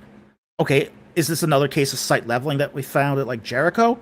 Is there another nearby site that is late bronze and that they're just using this as a satellite site? We don't know. I mean, even in the case of Yarmouth, let's just take that case for Yarmouth here. What's described as Yarmouth, Yarmouth is south of Beit Shemesh. Okay, it's in the tribal holding of Dan, of Judah. It's in the tribal holding of Judah. But in Joshua 21:29, Yarmouth was given to be the possession of the tribe of Issachar. So is Yarmouth really Yarmouth? Yarmouth of the biblical conquest. It seems like this could be a misidentification. Correct. Okay? But I think one of the things we have to really focus on when we talk about the conquest is what it says in Exodus 23:28-30, which is, the Lord tells the Israelites, I will not drive them out in a single year, but I will drive them out little by little. So there's no promise that there's going to be one sweeping campaign. And this is what happens, is there's one campaign that takes place over a period of 5 years to eliminate the Amorite strongholds. And then after that, each tribe is given the job to secure their territory. Now, this is what the whole book of Joshua is about. The whole book of Joshua is not just one campaign. The whole book of Joshua is about many campaigns. Mm-hmm. You have the one at the beginning where they unify against the Amorites. But after that, the book is divided according to tribe. Good tribes secure their inheritance. Bad tribes don't. Okay? At the beginning, you get the tribe of Judah. They secure their entire tribal inheritance except for Jerusalem. At the end, you got the tribe of Dan, who can't secure their inheritance because they go instantly into idolatry, and they go steal someone else's. Yeah. Also, I want to just add to that. Let me put my slides back up. I mean, like, they're not really even dealing with the actual evidence for the Exodus and Conquest that we presented in Exodus Rediscovered. Like, they're again, as I said in the beginning, they're latching onto this conversation Gavin and I had instead of going to our actual source material where we discuss a lot of this. They're not dealing with Kitchen's book. They're not dealing with your book. They're not dealing with our documentary. Josh, I've seen you get upset when people respond to your tweets or hangouts and they don't engage with your actual books. You're like, you should engage with my actual literature. And you're right. You're not doing that here. You're trying to go for an easy shot, this conversation where we're just briefly talking about some aspects of the archaeology instead of actually going with more of our arguments in depth. And there's a lot of interesting archaeological finds, as well as internal evidence within the Pentateuch itself, which would confirm the Exodus narrative. But again, even with that, I mean, like, here's a book you love to cite, Israel's Exodus and Transdisciplinary Perspective, where they just talk about aspects like a lot of the archaeology is going to be limited in a lot of ways because of just time, erosion, weathering, these kinds of things. Ben Yosef, for example, talks about a site in South Jordan where he says a lot of it has been washed away by massive floods. You mean like a Kadesh Barnea? Yeah, like Kadesh Barnea. But here's another quote from the book. The great question is, where are the bodies or the burials of hundreds of thousands to millions of Bedouins in some 100 to 200 generations since the Bronze Age? No one suggested the Bedouins never existed from ancient times to date just because millions of remains are not found. So, like, are we being consistent here? Like, deal with the actual arguments we've presented and recognize that sometimes, even in sources you've cited, they fully admit that the archaeology is going to be limited just due to time. Like, I don't understand how this is supposed to be a knockdown case of the Exodus, given the limits of archaeology dealing with these kinds of factors. Well, there is a large absence of evidence component to this. There's also a large component of what we find is what is all there ever was. Yeah. It's really fallacious thinking. Yeah, definitely is. All right, let's get back to the video here so we can continue on here. I think we're going to finally get to some of Nigro's reports in Jericho, which is the stuff I really want to get to. So, Single wall. There was no way anyone could live in that wall. So this can't be Joshua's destruction. Let's keep in mind. So real quick, I'm talking about how, like, Kathleen Kenyon's 1550 destruction, where it's a Cyclopean wall. Early dates want to say that's Joshua's destruction, and I was pointing out it can't be because it's a Cyclopean wall. It's got to be a casemate wall that someone lives in. So it's got to be a later destruction. So that's what I was making the case here, and this is their response to that. Keep in mind exactly what Michael is saying here. The biblical text is pretty clear about the fortifications of Jericho as it was imagined in this story. It says that Rahab lived in a house that was on or in the Kir HaHomah. It was on the wall of the wall. She was living in the wall. That's Joshua 2:15. Notice also that she is high enough up on the wall that the Israelite spies need to be lowered by a rope from the window to the safety of the ground below. It's a huge, high wall. This is a massive casemate wall in the story, which is a big problem for setting the events in the 13th century as Michael wants to. I mean, Okay, Dr. Falk, what did you say about this massive wall issue at Jericho? There's nothing in the text that says the entire wall was a casemate wall. Okay, that's not in the text. It is in the text that at least part of it had to have been a casemate wall. Mm-hmm. Now, we know from the excavations at Jericho that it was a matter of cumulative fortifications. You had the Cyclopean wall.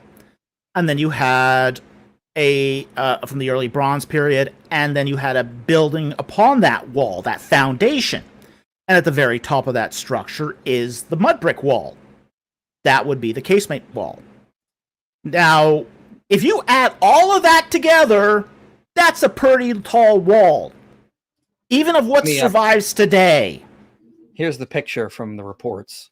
Yeah, See the guy it's at at the bottom? least 24 feet in the picture. Okay? And really on the top there, that mud brick portion that survives is only 6 feet. Okay? Nobody builds just a 6-foot mud brick wall. Okay? That's just what survives. So that wall would have been conceivably much taller than that. Because that's what you do, is when you build a wall, you build it up. You don't just say, oh, I got this nice little garden fence here, and we'll keep it at that. And like Hess talks about this in his book, it doesn't need to be more than 2 stories. No. The chapter of the book there. It doesn't need to be more than 2 stories. And also, I live in a 1-story house. This part of the house actually is really like a low ceiling. So if I were to be on the roof right now, it's only like 8 feet up. Even if I'm that high up, I'm not going to jump off from 8 feet. I'm going to use a rope or a ladder to get down. So like, but even if the wall is like 8 or 10 feet, you'd still want to use a rope so you don't break an ankle jumping out of the wall. Well, by the time of the late Bronze Age, Jericho was already a tall tell. It was already had been built up through various occupation phases into a tell. This is one of the things about tells. They grow over time. Every occupation layer creates a new level on the tell that increases the height of your tell. So by the time you're in the late Bronze Age, and you've got early Bronze foundations, and then middle Bronze layers, and then you got the late Bronze. Yeah, this is why it's going to be a 20+ foot drop, even if it's a one story casemate home. It's still going to be a 20-foot drop on the other side. Yeah, as Hess says right in his book, in either case, nothing in the text requires the wall of Jericho to have been taller than 2 stories. So when I lived in Wisconsin, I lived on I had an apartment that was built into a hillside. Okay? Now, we would drive up to our apartment, and we would go up 1 flight of stairs to my apartment. We would go out on the balcony, and it's a 3-story drop down. Because the other 2 apartments were built down into the hillside. So it's kind of like that, where, okay, yeah, if you're inside of Jericho, yeah, you're probably walking into Rahab's home in the casemate wall, but you go out the other side, and that's a pretty big drop. Without a rope down, you're hitting hard. Not a well thought out argument, to say the least. No, it's a terrible argument. Yeah. So, all right, let's get to some more aspects of Jericho in this interesting response. Latest reports came out very recently, though. And one of the things they note, though, is in the 13th century BC, there's the layer that represents that time period. It's missing because later builders came onto the site and they cut into those layers during the Iron Age, during the Roman era, and they removed the evidence. So it's not that there is no evidence of a destruction. It's that the layer that could tell us if there was a destruction or not has been disturbed by later builders. So that's a problem. However, Lorenzo Nigro has also noted in his report that after the earlier, so the 1550 destruction that Kathleen Kenyon mentioned, the site wasn't abandoned. They rebuilt a new mud brick structure on top, and it was occupied. Then sometime in the 13th century, we don't know why, that mud brick walled structure disappeared, went away. Not sure why. And it's replaced by a small rural village in the 1100s. Now, this doesn't confirm Joshua's conquest in the 13th century, but it is consistent with it now. It does cohere with it. Because the old idea was, after the 1550 destruction that Kathleen Kenyon identified, the site was completely abandoned, so when Joshua comes in, there was no one there. Latest reports say no.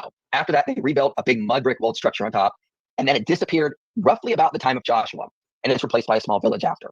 So latest reports seem to at least show us something that is consistent with the biblical record. We need to talk about how the quote-unquote biblical record for these apologists is often a moving target. The meaning of the text goes wherever it needs to go to make the archaeological and extra-biblical data work. Also, what exactly is in Nigro's recent report? Notice that Michael says that the post-1550 settlement was a big mud brick walled structure. First, Nigro says of the Cyclopean wall surrounding the Middle Bronze III settlement, which was destroyed in 1550, that the fortification comprised, quote, a rubble rampart supported by a series of terraced walls called triangular walls, and by a massive Cyclopean wall made of huge limestone boulders at the bottom. The total height of the fortification was 8 meters, meaning that the wall itself could not have been much more than a few meters in height. But then, when talking about the late bronze structure, Nigro says that the settlement was scaled down significantly. Quote, the burnt and collapsed Middle Bronze III defense system was refurbished by adding a mud brick wall on top of the surviving crest of the Cyclopean wall. The palace was scaled to a residency called the Middle Building. Please hear what he's saying here. The older monumental fortification was replaced by a new mud brick wall on top of the ruins of the crest of the old wall. So, while this is not a massive casemate wall, it is scaled back from the even much less formidable barrier than that which replaced the ancient enormous casemate wall. At no point does Nigro call the post-1550 settlement a big mud brick walled structure. He says that the scaled down, quote, residency called the Middle Building was still in use, but also that there is a scarcity of 13th century materials, not that these are totally absent. Nigro. Okay. I didn't say that it was totally absent. I said there was site leveling that occurred that would remove a lot of the evidence we would need. Like, wow, they just took that really out of context. Yeah, it's convenient for them. They didn't want to message me and ask, "Hey, we want to clarify." No. They have an agenda. Well, I mean, they took Nigro out of context too. You know, the fact is that the palace was scaled back, not necessarily the site. Because that mud brick wall follows the perimeter of the site. It follows the Middle Bronze fortifications. So if you're following the Middle Bronze fortifications, okay, if you're scaling back the whole site, you're not going to rebuild your new mud brick wall on the Middle Bronze fortifications, because that goes all the way around the site. You're going to build your mud brick wall right around your residency. It's cheaper. Maybe this guy was the Trump of the late Bronze Age. Trump of the late Bronze Age. Wall. He was going to build a massive wall around his residency. Be the best wall ever. Great wall. And the Moabites were going to pay for it. Yeah, I mean, it's just really. I mean, he's conflating the residency with the entire site. Well, if we just read some more of Nigro here, let's just go read. He continues on. So is that on the screen? Yeah. Okay. So so they talk about this as being the residency or the palace that is being scaled back. Okay, but then he goes on. He says, okay, letters contrast with the discovery by Garstang of an administrative tablet dating from the same period, which is a substantial piece of evidence in favor of the existence of a palace, and not just a palace, but and a city during the 14th century BC. In the following stage of late Bronze 2B, the site was still occupied in spite of the claimed lack of Mycenaean pottery. Kenyon uncovered dwellings to this period. So then he says late Bronze layers were heavily cut by leveling operations carried out in the Iron Age, and this explains the scarcity of materials. So he's not saying so it was just a residency. Yeah, so basically what Kipp has done here is he's ripped it out of context. So he's basically taken off the leveling here is the reason why there's scarcity in the late Bronze 13th century. So he's just basically quote-mined it. It's really dishonest. I mean, for somebody who claims to be, try to keep all the sources, to read the sources carefully and comprehensively, end quote, this is sloppy reading. It's bad reading. It's as bad as it gets. Oh, do you want to see some bad reading? We should play the next clip. Next clip. Let me see here. I think this is it. If not, I need to go back a little bit. Let's see. Nigro also goes on to say that the 10th century BC town was fortified again, re-employing the surviving Middle Bronze 3 to Late Bronze Cyclopean wall. So, Nigro says that the enormous walled structure with an imposing casemate wall was destroyed in 2300 BCE. It was Wait a minute. Wait, let's play that again. Hold on. I thought we read these carefully, Kipp. Let's go back and let's make sure we heard you correctly. The Late Bronze Cyclopean wall. So, Nigro says that the enormous walled structure with an imposing casemate wall was destroyed in 2300 BCE. It was 2320. Now, Dr. Falk, I got a question for you again. Holy I got a crow. question. Why have you never considered the casemate walls of the early Bronze Age? Because there were no casemate walls in the early Bronze Age. The earliest casemate walls date to 1600 BC. This is Archaeology 101. Kipp could not have passed his archaeology class, or even taken one. Because that statement would have never come out of his mouth if he had taken an archaeology class. One of the first things they tell you in archaeology of Israel is that there were no casemate walls in the early Bronze Age. When I heard this, I couldn't believe it. I could not believe this. No, first off, I mean, it's a complete misreading of Nigro anyway, but it just tells you he does not understand the material. He doesn't understand the material. He doesn't understand basic archaeology. It's nuts. This is. Why are anyone taking these jokers seriously? Yeah, so Nigro doesn't say there was a casemate wall destroyed in 2300 BC. Now, normally I would say he probably just misspoke, but we're playing by Kipp Davis rules, so this just shows he doesn't know what he's talking about. He's not read these reports carefully enough, Dr. Falk. And what happens when you don't read something carefully? What happens? Can you quote that eminent scholar again one more time for me? Oh, absolutely. I would be happy to quote that eminent scholar.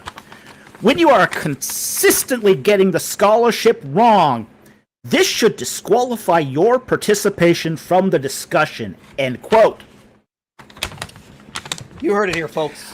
So, well, and this is getting the scholarship wrong. Yeah. So, all right, let's put a little bit more here. So let's continue on. It was rebuilt with a more modest but still impressive cyclopean wall on top of a series of step terrace walls in the mid-17th century. Now, and this is why I can't say Kipp just misspoke, because he's going through the history. He said a casemate wall was destroyed in the early Bronze Age. Then he's talking about the Middle Bronze Age cyclopean wall. Yep. Yeah, okay. He moves seamlessly between periods. And he just doesn't understand the material. Based on Kipp's Twitter feed, they had a script. So they wrote this stuff out. I assume they reviewed it. I assume what they're doing is reading from a script based on what Kipp posted to his Twitter last month. Oh, so yeah, they would have. They wrote this out. They reviewed it, I assume. They heard themselves recording it, and none of them stopped to, like, you know how many checks and balances my videos go through? Like, I have 3 spell checkers. 3 just spell checkers. That's not including experts to review videos. Like, sometimes when I'm doing a VO, I go, wait, what did I just say? And I'll stop and I'll go, oh, I misspoke. I said late bronze 2B. I meant to say late bronze 2A. Let me fix that. Like, come on. And then again destroyed in 1550. Anything you want to add? It just really shocks me, given all what they went through to make this. Like, it wasn't even taped live. This isn't a live thing. This was taped off. This was taped, off the air. These 2 experts obviously reviewed each other's scripts. Didn't catch this. It's just, and then they posture about how we should all be listening to the experts, and that they're the experts because they read the literature carefully. And then they pull stuff like this, if you wrote this on a comprehensive exam for a master's degree in archaeology, you would fail. You would fail on this one point alone. If you live in glass houses, you should not throw stones.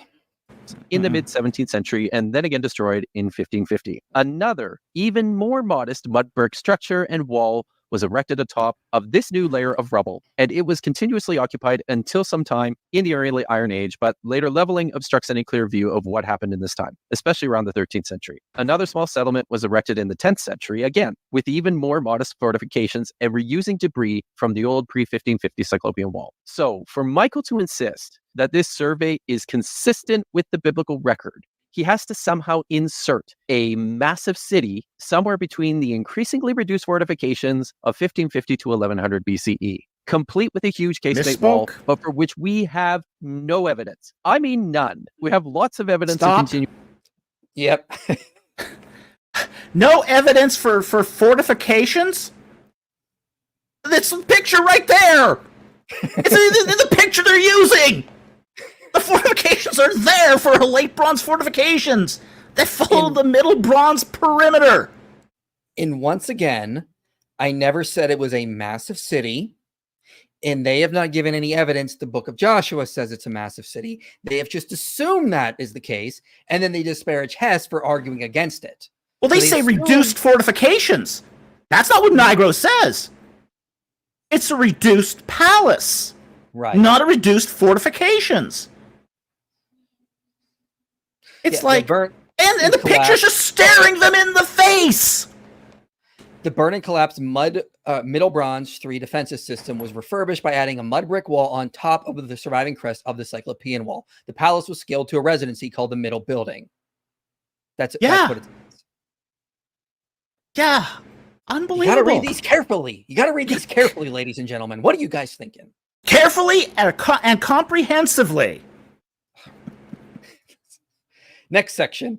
Total nonsense. I mean, like Lorenzo himself writes specifically about this. He says, the ruins of Tel es-Sultan include massive collapsed and burnt mud brick structures. One may imagine that the terrible destructions suffered by the Canaanite city, both in the 3rd and 2nd millennium BC, had surely become part of the local shared memory, and possibly were narrated as the Jerichoans had been able to overcome them almost every time. There is no way, however, to link them directly to the Bible, except for the fact that the biblical author may have reused one of these stories to validate the historicity of his narration. The ruins at Tel es-Sultan are far older than the alleged date of Joshua's conquest. Now, in this section, Lorenzo cites Mario Liverani's... All right, real quick about this section. I am sick and tired of hearing from this section because they're not reading the context. Oh, they're not. And they're not understanding what Nigro's doing either. Yeah, let me just put up the context. Go on with what you were going to say. Because one of the things is that Nigro does not want to get all wrapped up into the whole, is the Bible historical mess. And I've seen them do this in lectures. Okay? I've seen him do this in lectures where he will talk about, you know, the fortifications and all that. And he will mention the early bronze and the middle bronze fortifications, how these can't be in related to Joshua. And then somebody in the audience will raise a hand and go, but you mentioned late bronze fortifications. That does date to Joshua, doesn't it? And then it'll go, well, look at the time. That's what he'll do. Because Nigro's attitude here is this. He knows that a certain small percentage of his audience are going to be fully read on the literature of Jericho. Okay? They will know. They will know what he has discovered. And being evasive will just confirm it to them. Mm-hmm. Likewise, those who are not read will take his words at face value. Basically, those too stupid to figure it out themselves. And they don't matter. Well, also, this is the worst section of this paper you could quote from. Because Nigro is a very competent, very good archaeologist. He demonstrates here he is just not familiar with the biblical literature. Because he says... It's not that he's not familiar. He's misleading. Okay. Well, he gets this wrong here. He says, as with any literary narrative, the biblical text has methodology, which fixes Joshua around 1480, 480 years before David. He knows the literature. Really? He knows the literature. But if he throws this out, he he gets the fundamentalist evangelicals off his back. Okay. Because this is wrong So- here. It says Oh, yeah. 480 years before David. It's 480 years before Solomon. Mm-hmm. Yes. He's And being also- deliberately misleading. He Could knows be. the literature. Well, why does he say that? Why does he talk about the early Bronze and Middle Bronze fortifications being too early for the Exodus, or the Conquest? Well, because he's When he correct. knows and he has a section right after the late Bronze stuff.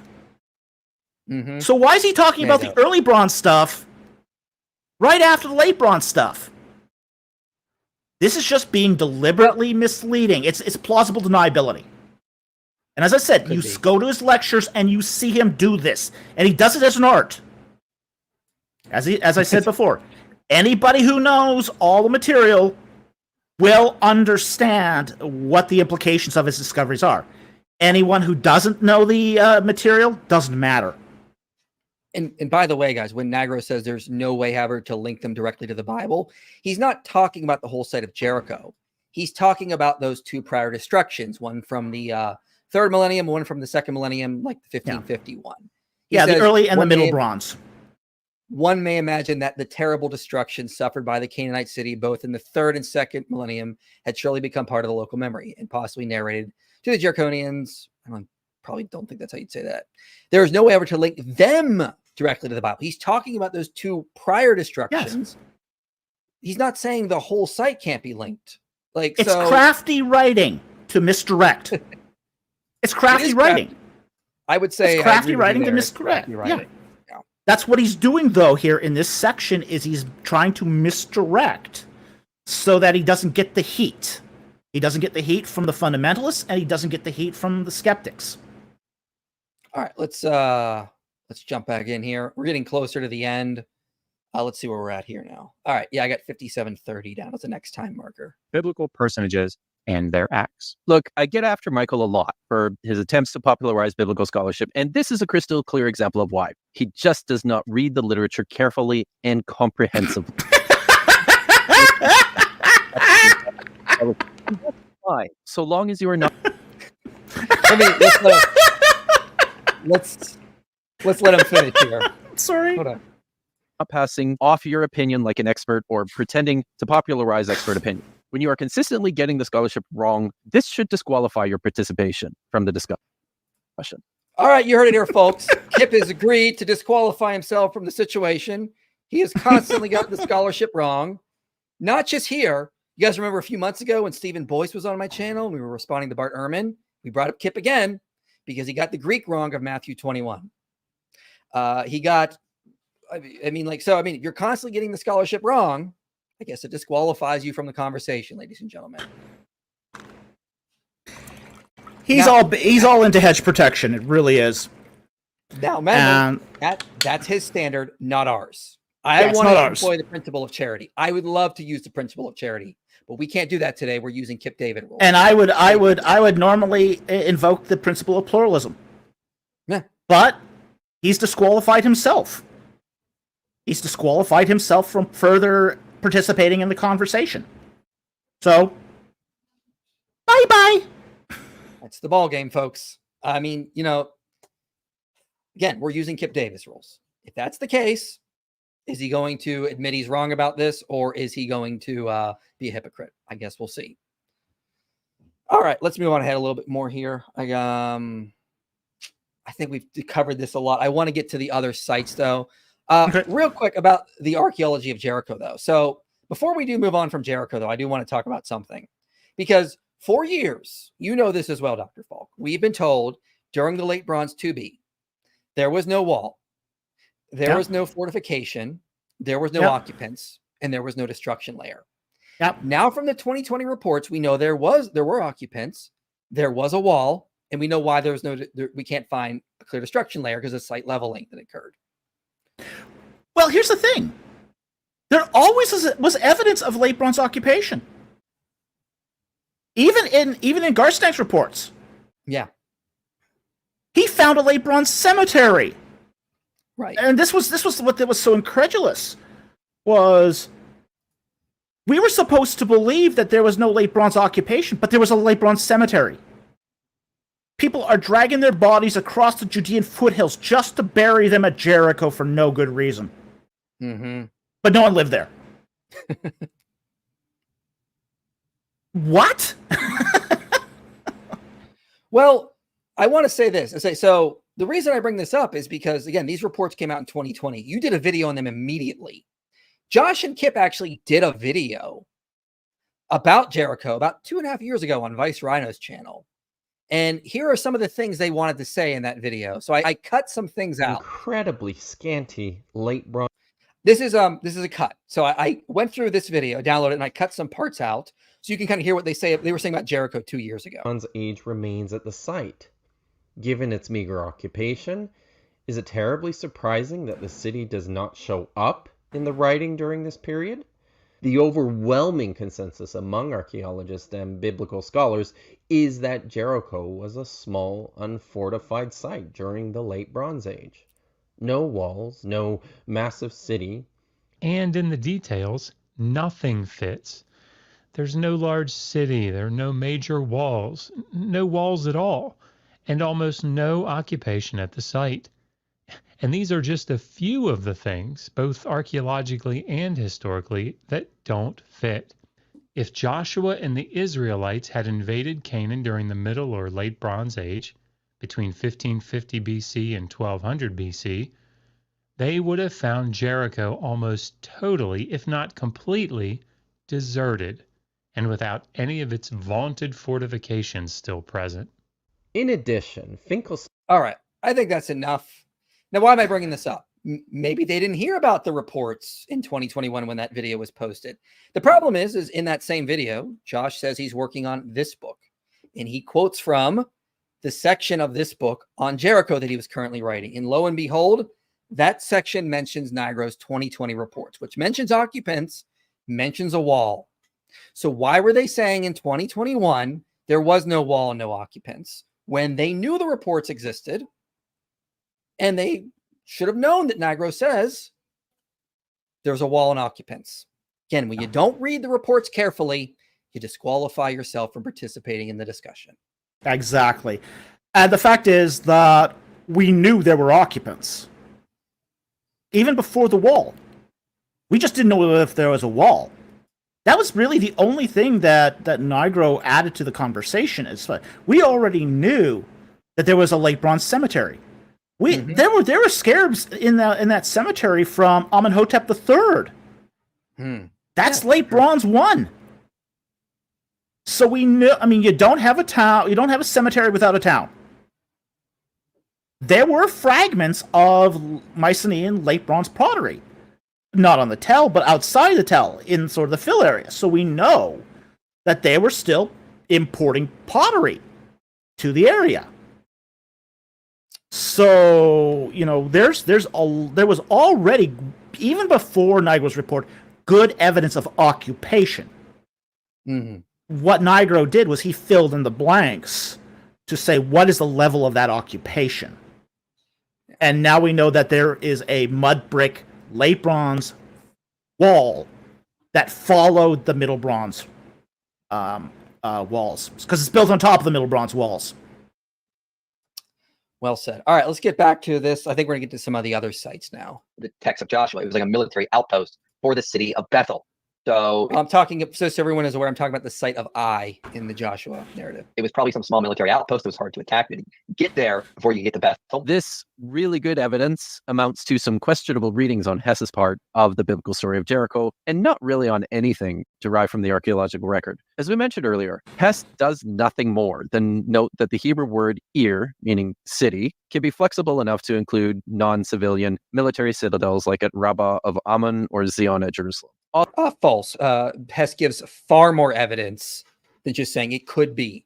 Not true.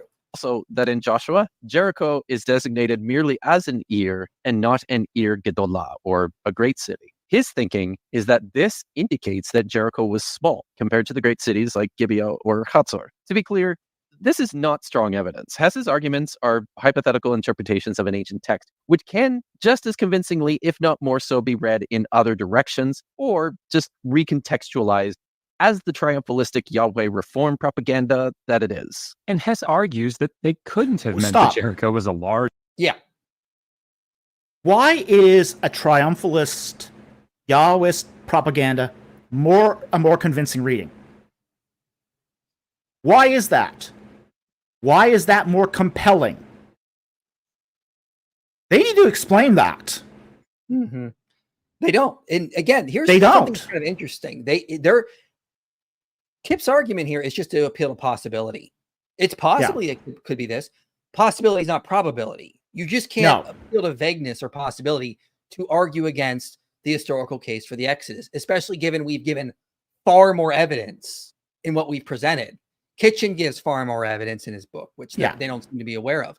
You just can't say, well, it's possibly that. You just can't appeal to possibility when it's convenient for you, as if that's going to actually refute what we've presented, which we would argue is the best explanation of the data. Well, that's the hypothetical fallacy. That's the hypothetical fallacy. You present a hypothetical and then double down on it as this is what it is. That's just not how this works. Correct. We go by evidence. This is an evidence-driven field. Yeah. Again, just because Kipp can throw out a possibility doesn't make it fact. So. Yeah. Large, well-fortified city because the archaeology tells us it wasn't. This is the crux of the matter.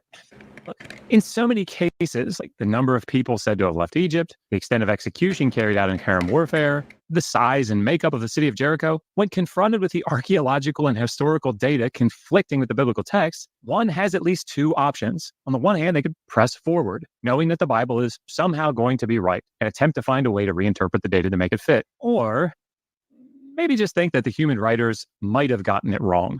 Go figure.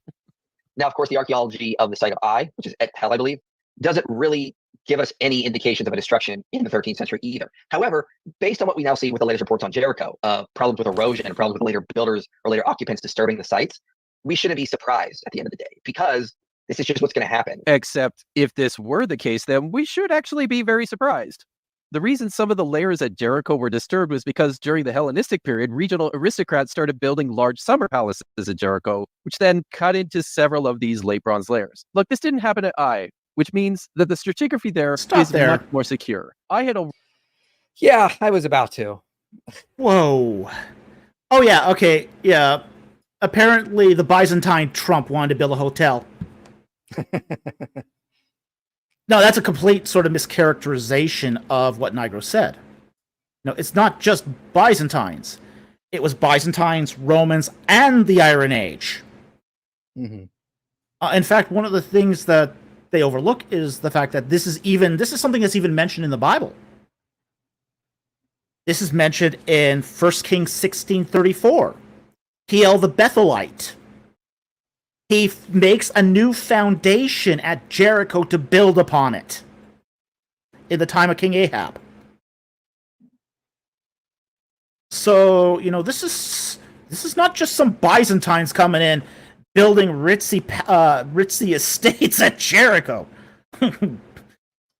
God help their location selection, but with Thai, I mean, it's not just late. It's the only thing that's not just going to disturb a site is later builders. I mean, Kipp deals with this in his book.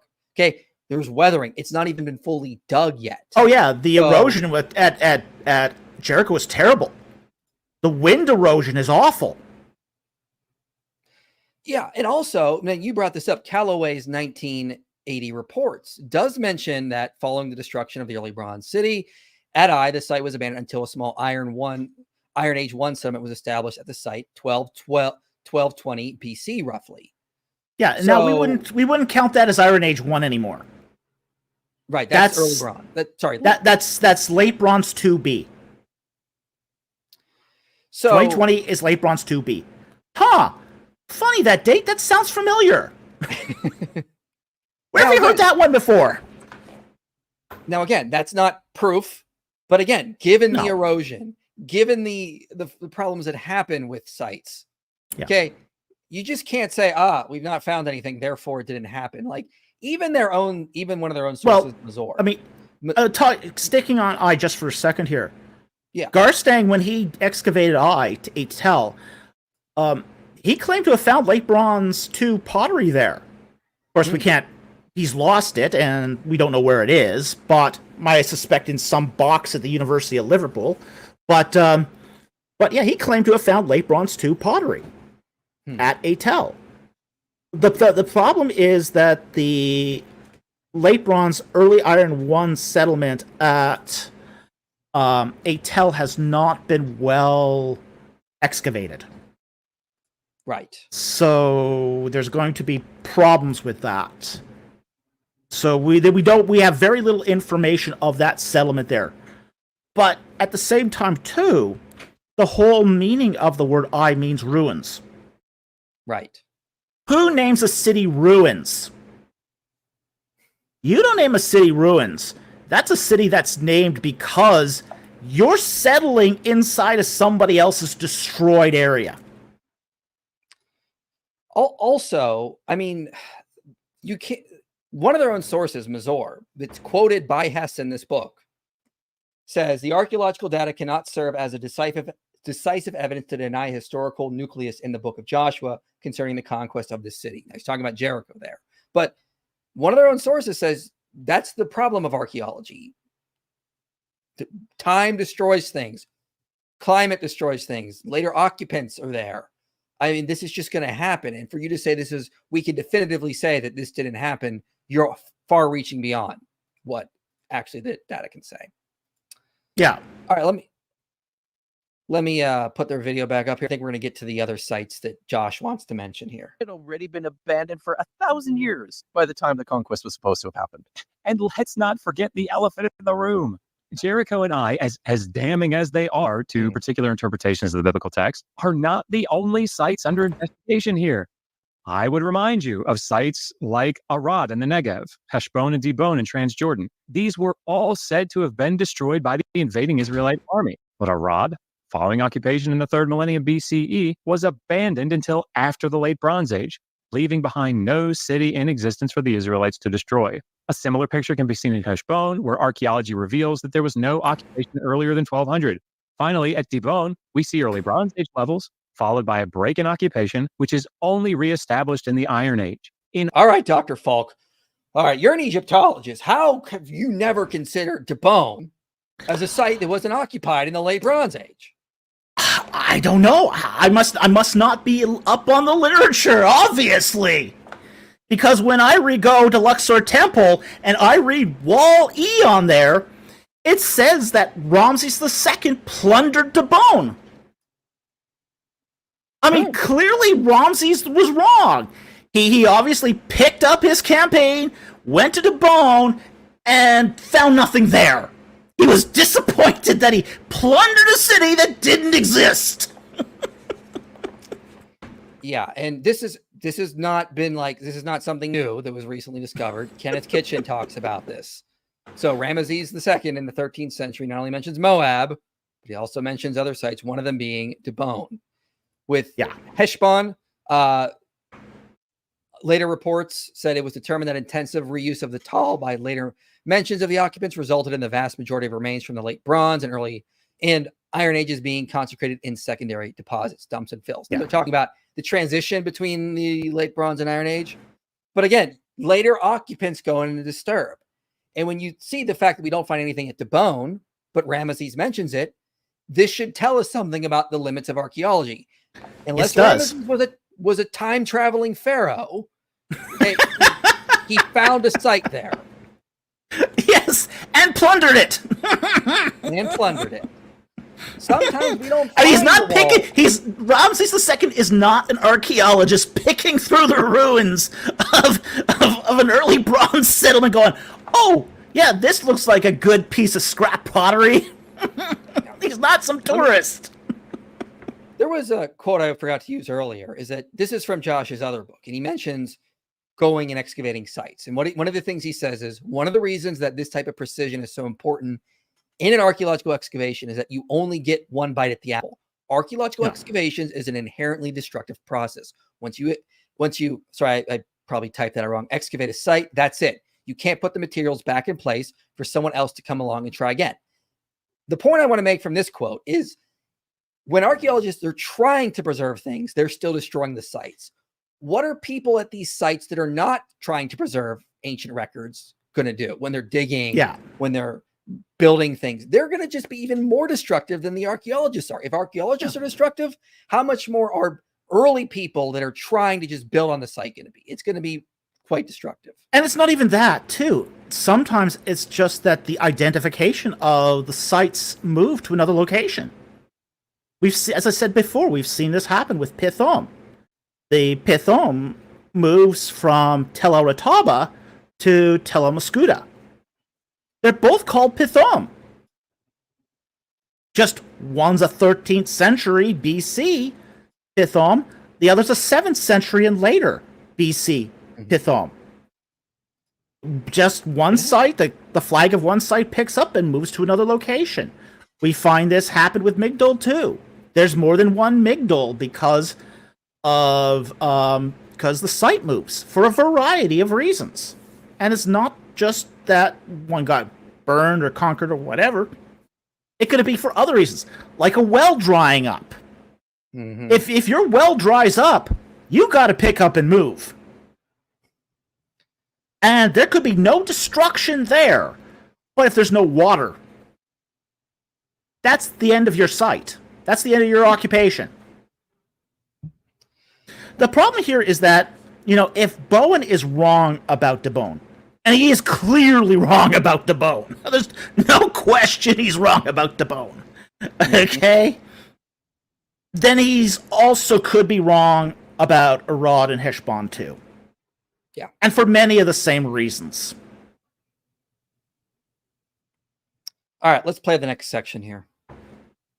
Site in depth. And now we have a perfect picture of the way the world happened in the past. That's just not true. Archaeology is messy. It's a lot of inferences, and a lot of the data gets disturbed by just people that have lived there over the past thousands of years. So even if we never find any evidence of Ai, that is not evidence there wasn't an attack on it in the 13th century because of just what archaeology can reveal. Skeptics sometimes exaggerate how much power archaeology has. It has a lot of power for sure, but that doesn't mean you can dismiss historical accounts just because we don't find any direct evidence. It's just not the way things work. I hope that Michael did not mean it to come across this way, but this felt like a very Well, Josh, you could have asked me instead of just assuming this is it. I mean, that would have been the polite thing to do. Like, when I messaged you in the past, but guess we can't do that anymore. Condescending Hey, always assume the worst. Yeah, always assume the worst. Always assume the worst about your opponent. Michael, it's your mean intentions. It always assume your mean intentions because you're a big blue meanie.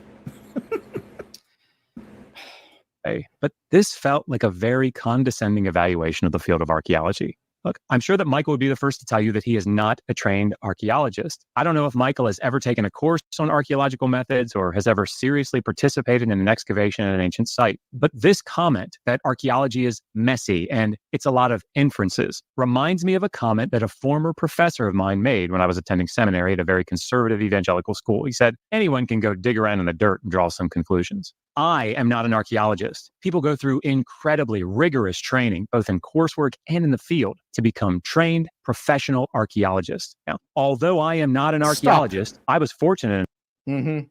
Okay. Archaeologists say archaeology is messy. Historians say history is messy. That's not an inherently bad thing. That's a recognition of the limits of your field. Yeah. I remember when I took a course on historiography. That was taught by Scott Manetch and John Woodbridge. Now, if you know who John Woodbridge is, that's a big name in church history. Okay, big name. The first thing he says at the lecture is, history is messy. And so is archaeology. Not everything is tidy. I've heard Montfort Beatalk describe the stratigraphy at Avaris as messy because there's so much agricultural leveling going on there. Yeah, there are things in various strata, but those sometimes are estimates because of the agricultural leveling. Exactly. It's good. I was about to say the agricultural leveling, but yeah, I mean, like, and what was really weird is, like, as you said, I didn't say anything that an archaeologist wouldn't say. The funny thing is, right after this, Josh goes on to describe the archaeology of Hazor, and he says, well, there's different interpretations between different archaeologists. Oh, messy, right? Like, yeah, that's kind of what we're getting at. And again, archaeologists mentioned interpretation is involved. Okay. There's challenges involved with this stuff. And Hatzor is as good as it gets. The stratigraphy at Hatzor was exceptionally clean. So you can imagine what if they're debating over the interpretation of the various stratigraphic layers at Hatzor. Just imagine what they're debating at sites that aren't so clean, which is the vast majority of them. Now, one thing I want to say before we move on is I want to put up, they're about the end of this video, they try to get into some philosophy, which is weird because Josh has said in the past he doesn't want to do philosophy. He's not a philosopher of ethics. He doesn't want to argue this, talk about the morality of atrocities, these kinds of things. Except that's what he's about to do. So, well, he also claimed just a moment ago, he just claimed he wasn't an archaeologist either. But yet he feels he empowered to talk on archaeology. If he's not a subject matter expert on archaeology, why should we trust his judgment on the inferences of archaeology? Exactly. So, all right, I got a couple more sections to play, and then we're going to do some super chats and close this out. Cool. So if we misuse the life God has given us, he has every right to take it away. Also, God is not like ending lives like humans do, because when we end lives here, like they're off our plane of existence. No human ever really leaves God's presence or plane of existence because God is on all planes of existence. I use the analogy of the movie Inception. So like if I were to kill you, it would probably be bad. But if I killed you in a dream world Inception, that's not bad because you're just going to get put out, you're going to get put on a higher dream level or end up back in the real world.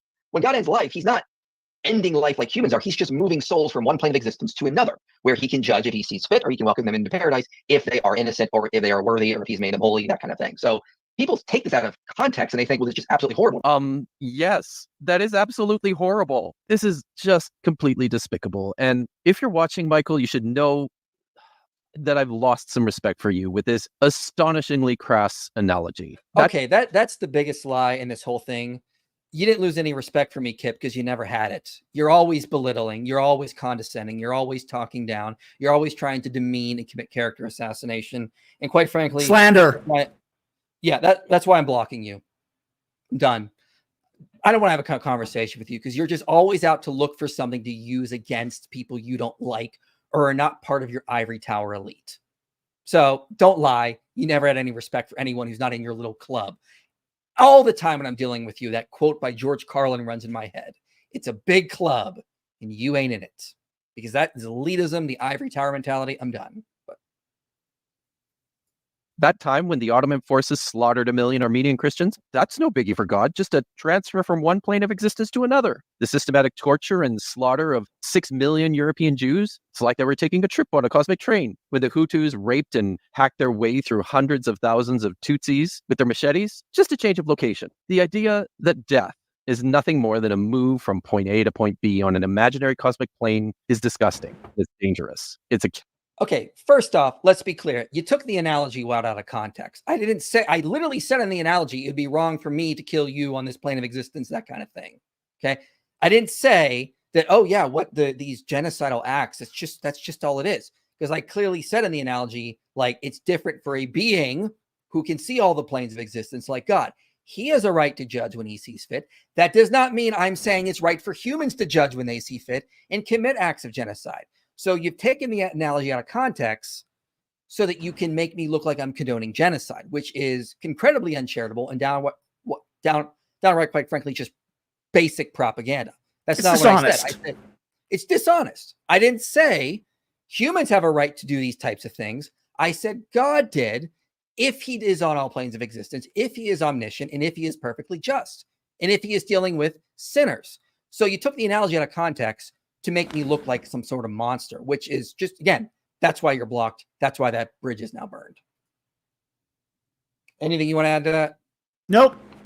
the guy just continually I mean, anyone he can't sort of deal with, either by punching down or by I mean, this is sort of the whole modus operandi of Kipp anyway.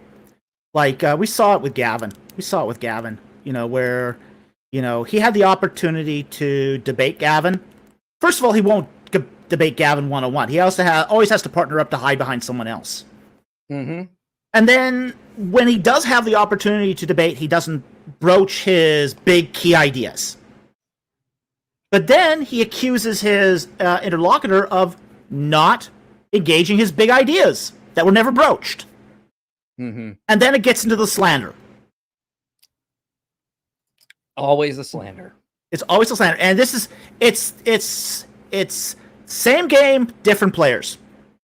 All right, I got 2 more sections I want to play here. In all of this, I think, is what is your view of humanity? When I see someone about to leave Christianity, I often see this. They start to think humanity is good. Why do we need a savior? Why do we need a judgment of God? When I see someone about to come into Christianity, they start to realize the weight of their own sin. They're like, I need a savior, I need help. So the real difference is here, how we view humanity. If you view humanity as good, you're going to look at God as evil. If you recognize humanity is evil, depravity is a thing, just study history, you're going to be like, geez, thank God God is judging because this evil needs to be dealt with.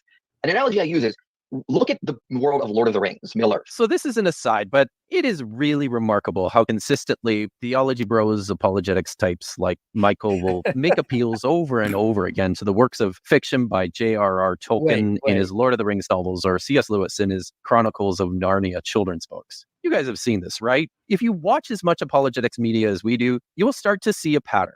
It's somewhat bewildering how much of their theological systems these guys will construct out of 20th century modern fiction, but here we are. This might actually make some sense when you think about it, since most of the concepts and big ideas that apologists want to promote just don't track with reality. So 100-year-old arcane fantasy fiction ends up being pretty much their best resource. I think that's telling. No, what it's telling, Kipp, is that you don't study a lot of philosophy, because if you do any class on philosophy, you guys discuss fiction a lot. When I was in my philosophy of ethics class, we kept fictional stories left and right. I mean, some of the most famous aspects of philosophy in ethics are fictional stories, like the trolley example, the Frankfurt case, Kant's axe murderer. We're always doing this in philosophy, right? Let's find an analogy. It just shows you're telling on yourself. You don't read a lot of philosophy. He doesn't, you know, he's also telling on himself is that he doesn't read a lot of literature. Okay? This is literature. Yeah. He's not a reader. He doesn't read. This is why he doesn't get the research reports correct. It's why he doesn't understand literary methods. He doesn't understand just the basics of parsing literature, the power of story to communicate big ideas. He's functionally illiterate. We watched movie clips in my seminars when I was getting my master's of philosophy, so we could analyze the moral dilemmas in the movies. Mark Twain once said, "He who does not read has no advantage over he who cannot read." Good point. Kipp doesn't read. He's not a reader. He doesn't read books. He barely reads articles when he's forced to. He doesn't read stories and literature. He's not a reader. And it shows. I mean, if he read some of those works that he cited, first of all, he would realize they're not 100 years old. Yeah. At most 75. So he's not even aware of the publication dates of any of this stuff. He's not aware of the background. It's just, it shows that he is just sort of a guy who hangs out on YouTube like Sauron's mean shadow. There have been entire philosophy books written about just the philosophy of Lord of the Rings. Like Peter Kraft has written about it. Like, I just couldn't believe when I heard that. He's telling on himself. So, all right. Well, there's been a lot of books written on a lot of different fictional genres because it does intersect. We are storytelling creatures. It's Yeah, I part have- of human nature. One And of to the just pa- rubbish that one is just to show that you are an ignoramus. You're pig the- ignorant. one of the papers I wrote for my master's was my professor let me do was talking about philosophy in the ancient Near East, and I was like, they did it through stories. So I talked about the philosophy of the Tale of Adapa, of Gilgamesh. I went through a couple different examples. I said, this is how they're doing philosophy. It's through stories. There's So, been like- many academic books done on like the philosophy of Star Trek, the philosophy of Doctor Who, Yep. the philosophy of Stranger Things. You know, this is a popular philosophical subgenre, and it's because East, 'cause I'm not Sorry, It's sorry, my because fault. these stories intersect with bigger ideas, and they can explain those bigger ideas in a way that, say, just a didactic presentation cannot do as effectively. All right, here's the last clip I want to play, ladies and gentlemen. I'm not actually arguing that the ancient Canaanites were 10 billion times worse than everybody else, but Right. they were very evil. When I was studying those things, I had a moment where I pulled back from my computer screen, and the thought that came into my heart was, oh, that's what evil is. If the Bible is true and the Canaanites were performing infant sacrifices, and you took some of these skeptics back to the ancient world, let's be honest, whose side would you be on? Would you be like, no, Israel, don't come in? I think you'd be joining Israel in this. I mean, let's be honest, these were evil people. Anyone who performs infant sacrifice is an evil person. There's no way around that. And that's just the beginning of it. I mean, they also did temple prostitution. They would raid, this is just the ancient world. They would raid and attack, and then they'd kill all the men, bring the women and children back as slaves, used for whatever purposes. We're talking about orcs here. That's human nature. It's like the orcs of Middle Earth.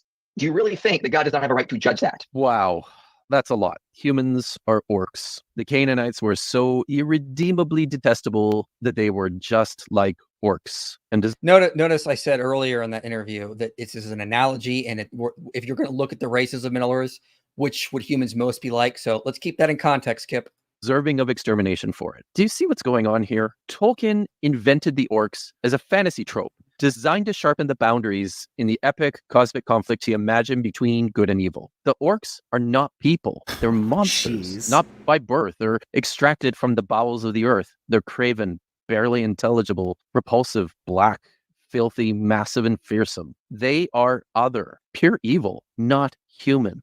The problem is that despite Michael's flat and totally unsophisticated understanding of this trope, this is just not how the world works. It's a fiction built on a stereotype, and it's a stereotype that has been invoked by people since before the first writers to cast aspersions on their real human adversaries. By framing those whom we hate as orcs, it becomes easier, more palatable to oppose them, to denigrate them, to disenfranchise them, to displace them, to enslave them, to kill them, to exterminate them. Are there actually orcs out there? Were the Canaanites orcs?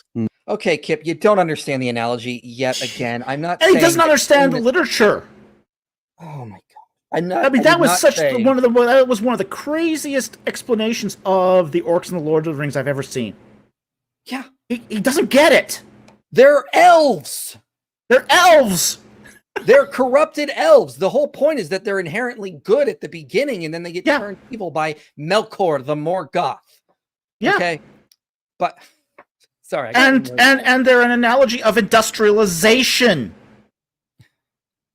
Not because they build factories, they cut down trees. They're the agrarian versus industrialization dichotomy. Here's the thing, keep in mind. Okay. I didn't say the Canaanites are orcs, the Israelites are humans, therefore they have a right No. to go in and slaughter them. That is not what I said, Kipp. That is never what I said. I said human nature in this world is most going to be aligned with, of the races of Middle Earth, the orcs. They're the only species that rapes, pillages, murders, kills, builds weapons of war, industry. So who would more, if you're going to bring the races into this world, who would most likely commit the Holocaust, the rape of Nanking, Rwandan genocide? Okay, well, it's not going to be the humans of the Tolkien's humans, that is. Okay, my whole point was God has a right to judge, not humans. God has a right to judge if this is what human nature is most like. Okay, I did not say that justifies humans deciding to go around and do whatever they want to do because they deem other people orcs. I said all humans have a corrupt nature. So get the analogy come right. on. Come before on. You can attack me. Come on, Michael.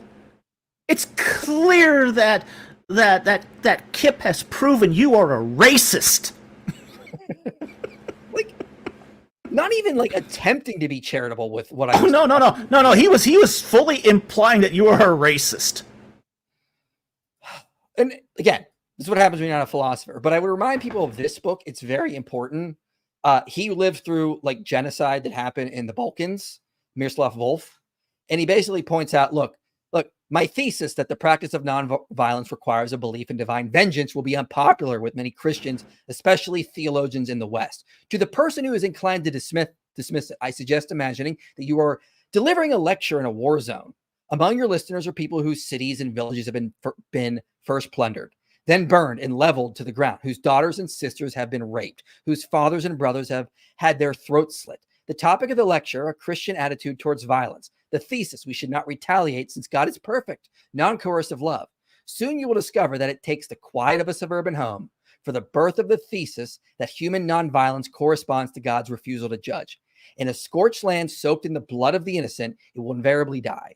As one watch it dies, one will do well to reflect about the many pleasant captivities of the liberal mind. His point is simply this. If you've seen your homes burned, your daughters raped, your friends, your family murdered, what is going to stop you from picking up the sword and continuing the cycle of violence? Wolf's argument is a perfect God who judges. Okay, that is what's going to stop. So going back to your analogy, let's go back to the Israelite conquest. I would argue, and I actually have sociological evidence that can support this because I have studies have shown Christianity correlates with less war and violence and aggression. I would argue the Joshua tale would lead to less violence because it's basically saying unless a pillar of fire, if God appears to you as a pillar of fire and tells you that you can take the land and drive out the inhabitants, you have no right to go and attack other inhabitants.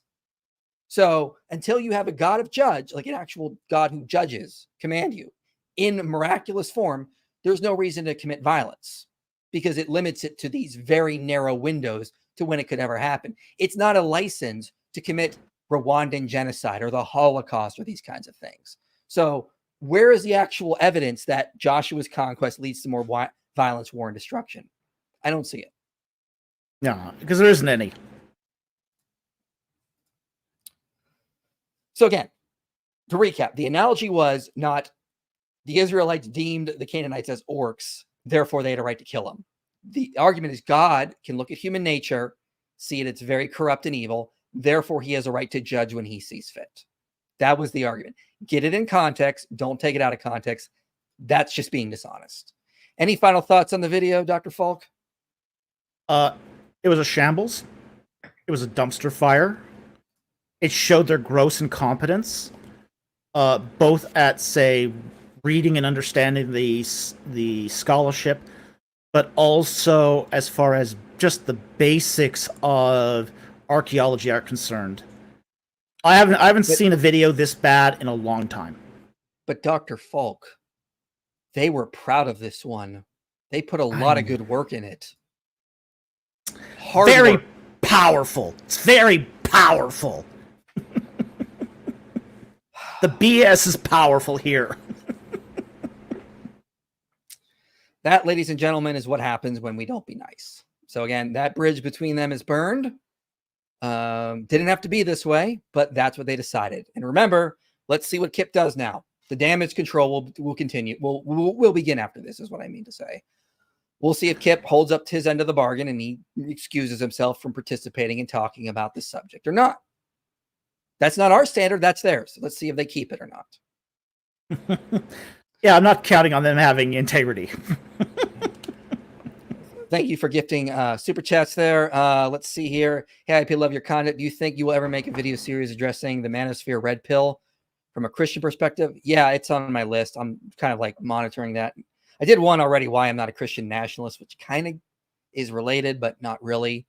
So yeah, it'll be something I'll look more into in the future. How do you deal with doubt in your faith, especially when it affects your spirituality and leads to all that you think about? Well, what I would do is I'd remember Jeremiah 17:9, the heart is wicked and deceitful, above all else, who can understand it? You're going to deal with doubt your whole life. That's just part of being human. Accept it. I would say that what I do is I remember the evidence for Christianity. So I separate mind and heart. I may have doubt in heart because of emotions, but I remember I rest on the actual evidence of Christianity that it is true that Jesus really did rise from the dead. That's what I would use. So remember the facts, remember the evidence when your heart is troubling you. I think that doubt lingers where there are questions. And if you seek out the answers, a lot of those doubts get resolved. Mm-hmm. The problem is not enough people are seeking out answers. So we do see a lot of deconversion happening because people are presented with questions. They don't have the answers. They think they've been at church all their lives. They should know automatically because their pastor doesn't know any better than they do. And they don't look further and they deconvert. Mm-hmm. So I think if you want to shore up your faith, go deeper. Yeah, Go don't just deeper read with- Deaver. Read Yeah, Kitchen don't as just well. read Read Deaver. Falk as well. Yeah. IP, why won't you just debunk them all and making them all irrelevant by debating their presuppositions instead? Well, we did talk about some of their presuppositions throughout this, I think. I mean, this was an earlier super chat, but yeah, we talked about some of that. Hello, IP. Is it true that Yahweh was bested by Chemosh in the Bible? Also, regarding your last live, isn't Constantinople's universities Europe's first? No, I think the one in Bologna is. I think that's how you say the city. I think that's the first real independent university. Is one of the ones in Italy. But with regard to the first one, you talk about 2 Kings 3, and I did have a video on that recently. It was Drew Holland came out with a paper arguing that this is not Chemosh besting God. This is that the prophecy was limited, and the king of northern Israel went beyond where he should have gone. Yeah, that's one interpretation. Holland's interpretation is actually that in verses 25 and 26, Mesh is defeated, and then he offers up his son not as as a way to call upon Chemosh to help him, but as a atoning sacrifice to Israel. And so that would mean Israel was participating in child sacrifice or human sacrifice, possibly. So it's this idea that the sacrifice isn't meant to help with the battle. It's the battle's over. He's doing this as an act of atoning. And you can see the video I did on that called did Yahweh lose to another God? So that's Holland's interpretation. It was recently endorsed by David Schreiner and Greenwood in their book, Ahab's House of Horror. Wanted to ask how you felt about Kenneth Griffith's Egyptology, his main theory being that multiple pharaohs were alive at the same time. Garbage. It's complete garbage.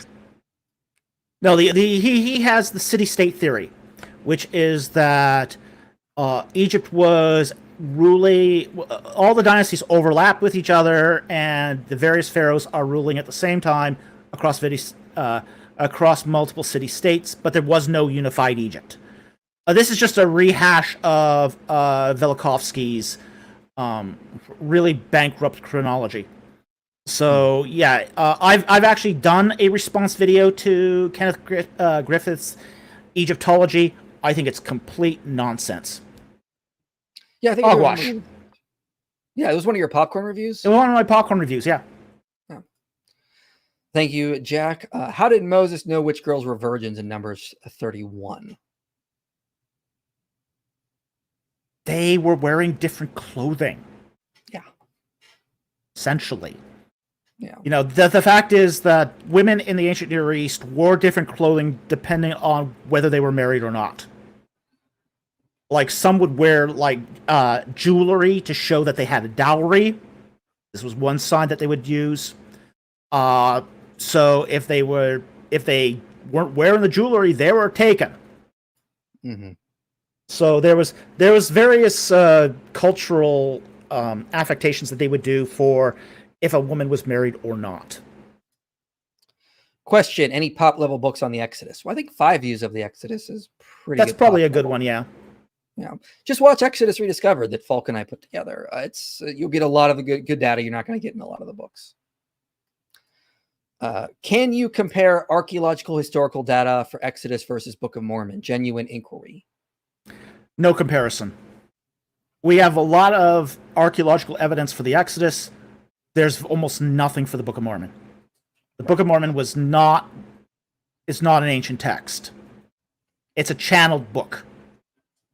It's essentially a book that Joseph Smith Jr. channeled, supposedly from golden plates.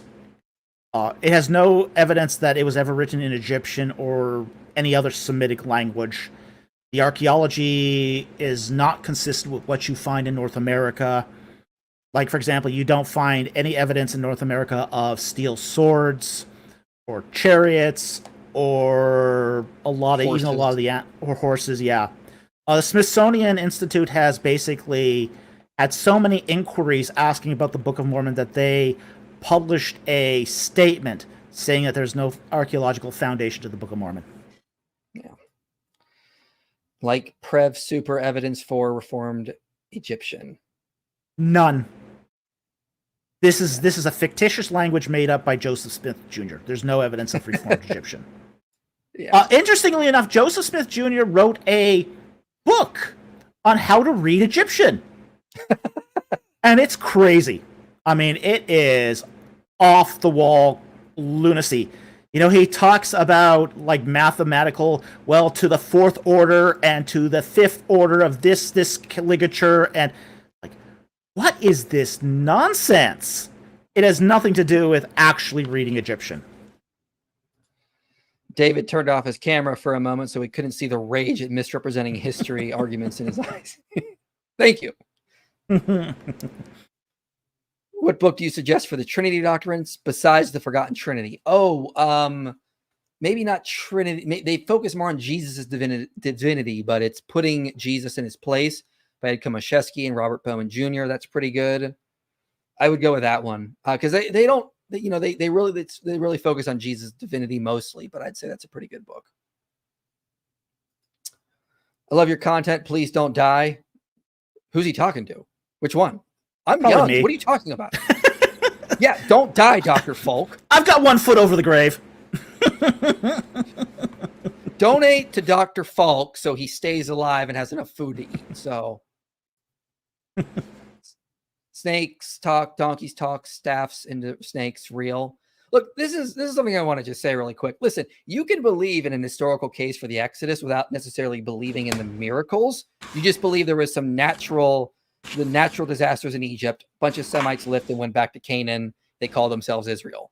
Okay. No one is arguing from the archaeological case for the Exodus. Therefore, donkeys talk, staffs get turned into snakes. We understand that's an extra step. We would use other arguments for that. We're just presenting a historical case that there were Semites in Egypt. They went to Canaan. What's so hard about that? I mean, you could even take a reception history view of this, which is that there was a bunch of weird weather, a extraordinary phenomena in the Nile inundation, and the Israelites just ascribed it all to their God Yahweh. Mm-hmm. That's all you'd have to do. Thank you for the very, very generous super chat. I enjoy the shouting level audio.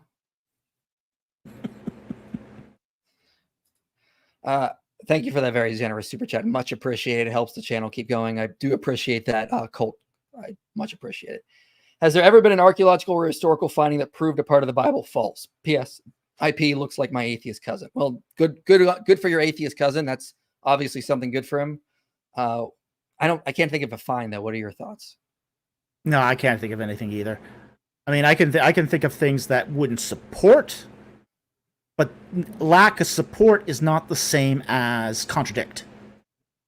Right. So, if you've got a lack of support, then you've got an absence of evidence one way or the other. If you've got a contradiction, a piece of historical evidence that, say, denies something, then that's something different. To my knowledge, I know of no evidence that denies anything in the Bible. It's the thing about archaeology, I remind people, is if we don't find something, that's not a definitive case. As even Mazor, that has quotes, says it's not, doesn't prove that, the people weren't there. But if we do find something that is, it does show a consistency, and then you can build a cumulative case. And when you get the cumulative case, you make a probabilistic argument using historical criteria that a more likely explanation is an Exodus account. So John Holloway did this. John Holloway, when he excavated Tel El Mascuda, checking on the work of Navil, basically his identification of Pithom at Tel Ascuda. And Holloway said, well, we have no traces of Pithom being there prior to the 7th century BC. Therefore, Pithom was a invention of the Israelites in the first millennium. Mm-hmm. Well, fast forward to 2018, and we find a bunch of statues at Tel El Radaba saying, oh, here we have the Temple of Atum, and this is Peratum, Lord of Ramses II, Lord of Cheku. Mm-hmm. Oops. Now we've got a Pithom at Tel El Radaba dating to the 13th century. This is the problem of absence of evidence arguments. Once you start making those, you are in jeopardy of another finding later on coming on and overturning what you said. Like, for example, there's no Bronze Age Debone. Gotta be careful. Gotta be careful about that. Thank you for gifting the memberships. Only got here 2 hours in, unrelated, but I ask that you go check out Alex from Voice of Reason and have some talks with him. Very pleasant, very knowledgeable. God bless. Yeah, I'll take a look at that. Question, love the work you guys do. Had a question is, could you recommend any books on child sacrifice in ancient Israel? I know Hess talks about it in Israelite religions a little bit, but I can't think of anything else. I can't think of anything either. Not that I would recommend. I know some works on this that are really horrible, but I can't. None that I can recommend.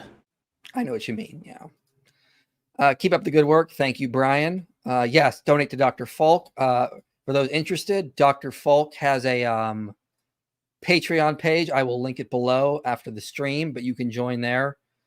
So please support Dr. Falk and the work he is doing. We need more scholars online doing real public scholarship, not going around looking for people they can bully like some certain people we were responding to, but people actually posting interesting videos from the scholarly world. So please donate. You can join his Patreon there. Let's see here. Have you changed your mind on the flood? Did Noah's priest family move up to Urfa, or are you thinking the Black Sea flood versus the Persian Gulf? No, I mean, I still think it's probably Persian Gulf, but I mean, like, I'm not nailed down on anything that old. I'm like, yeah, it could be this, could be that. I like discussing different ideas about it. You know, I like the Urkesh site. I think that's also really interesting. I think there's some interesting theories. Yeah, I would agree with that. I'm pretty much convinced at this point that the in question is Urkesh. It just fits too well linguistically and historically, and we even have documented sources from it. So I really want to see some actual like peer-reviewed papers published on that, because there's not been anything really done. No, there hasn't. Yeah. And in my copious free time, I should be publishing papers, and I just, it's the time aspect. Because, I mean, figure each peer-reviewed paper takes you 2 months to do. Mm-hmm. It's not easy to get a peer-reviewed paper out there. I've decided now that the Urkesh site is the best site. It's certainly not Ur-Sumer, and Urfa is not a good candidate either. But as far as the flood goes, I have no opinion on that one way or the other. Yeah. I'd like to. I mean, I just wish some papers be published on that. It's just, all right. Thanks both. Much appreciated searching deeper. All right, we got through all the super chats. Dr. Falk, what do you got coming up on your channel? Also, Beardless IP is in the chat. Why do you have a beard IP? Because I'm Bearded IP. You're Beardless IP from the alternate universe, obviously. What do you got coming up on your channel?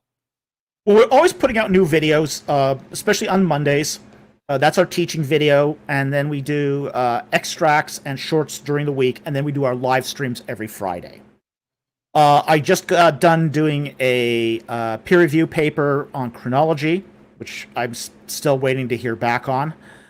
And I've trying to get a book proposal out for my Exodus book. It's just for me, getting proposals out is just like pulling teeth. I can write really fast. Proposals, those take time for me to do, just because you sort of weigh every word. You're trying to think of the synopsis of each chapter, and it's a lot of sort of holistic thinking that you got to kind of pour into a proposal. So for me, it just takes forever to get out. But I am working on that right now. So Alexis says your live streams are fun, so y'all should join. Falk will be streaming on his channel in 48 hours. So subscribe.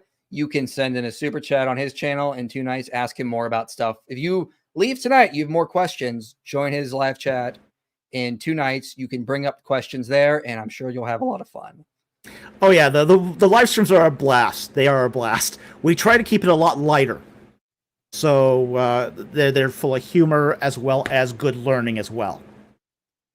Yeah. All right. Well, I appreciate you coming on the channel. I think I've kept you too long. My I do pleasure. appreciate the help. Yeah. And man, I hope Wow. there's more on this, because that was Look, that was an experience. I think an out-of-body experience, but it was an experience. Look, if you live in a glass house, don't throw stones. That should be pretty obvious. And again, if you're nice to me, I'll be nice to you. If you're not nice to me, Dr. Falk comes back on the channel. That's how I tend to roll. So. When you are constantly getting the scholarship wrong, this should disqualify your participation from the discussion, end quote.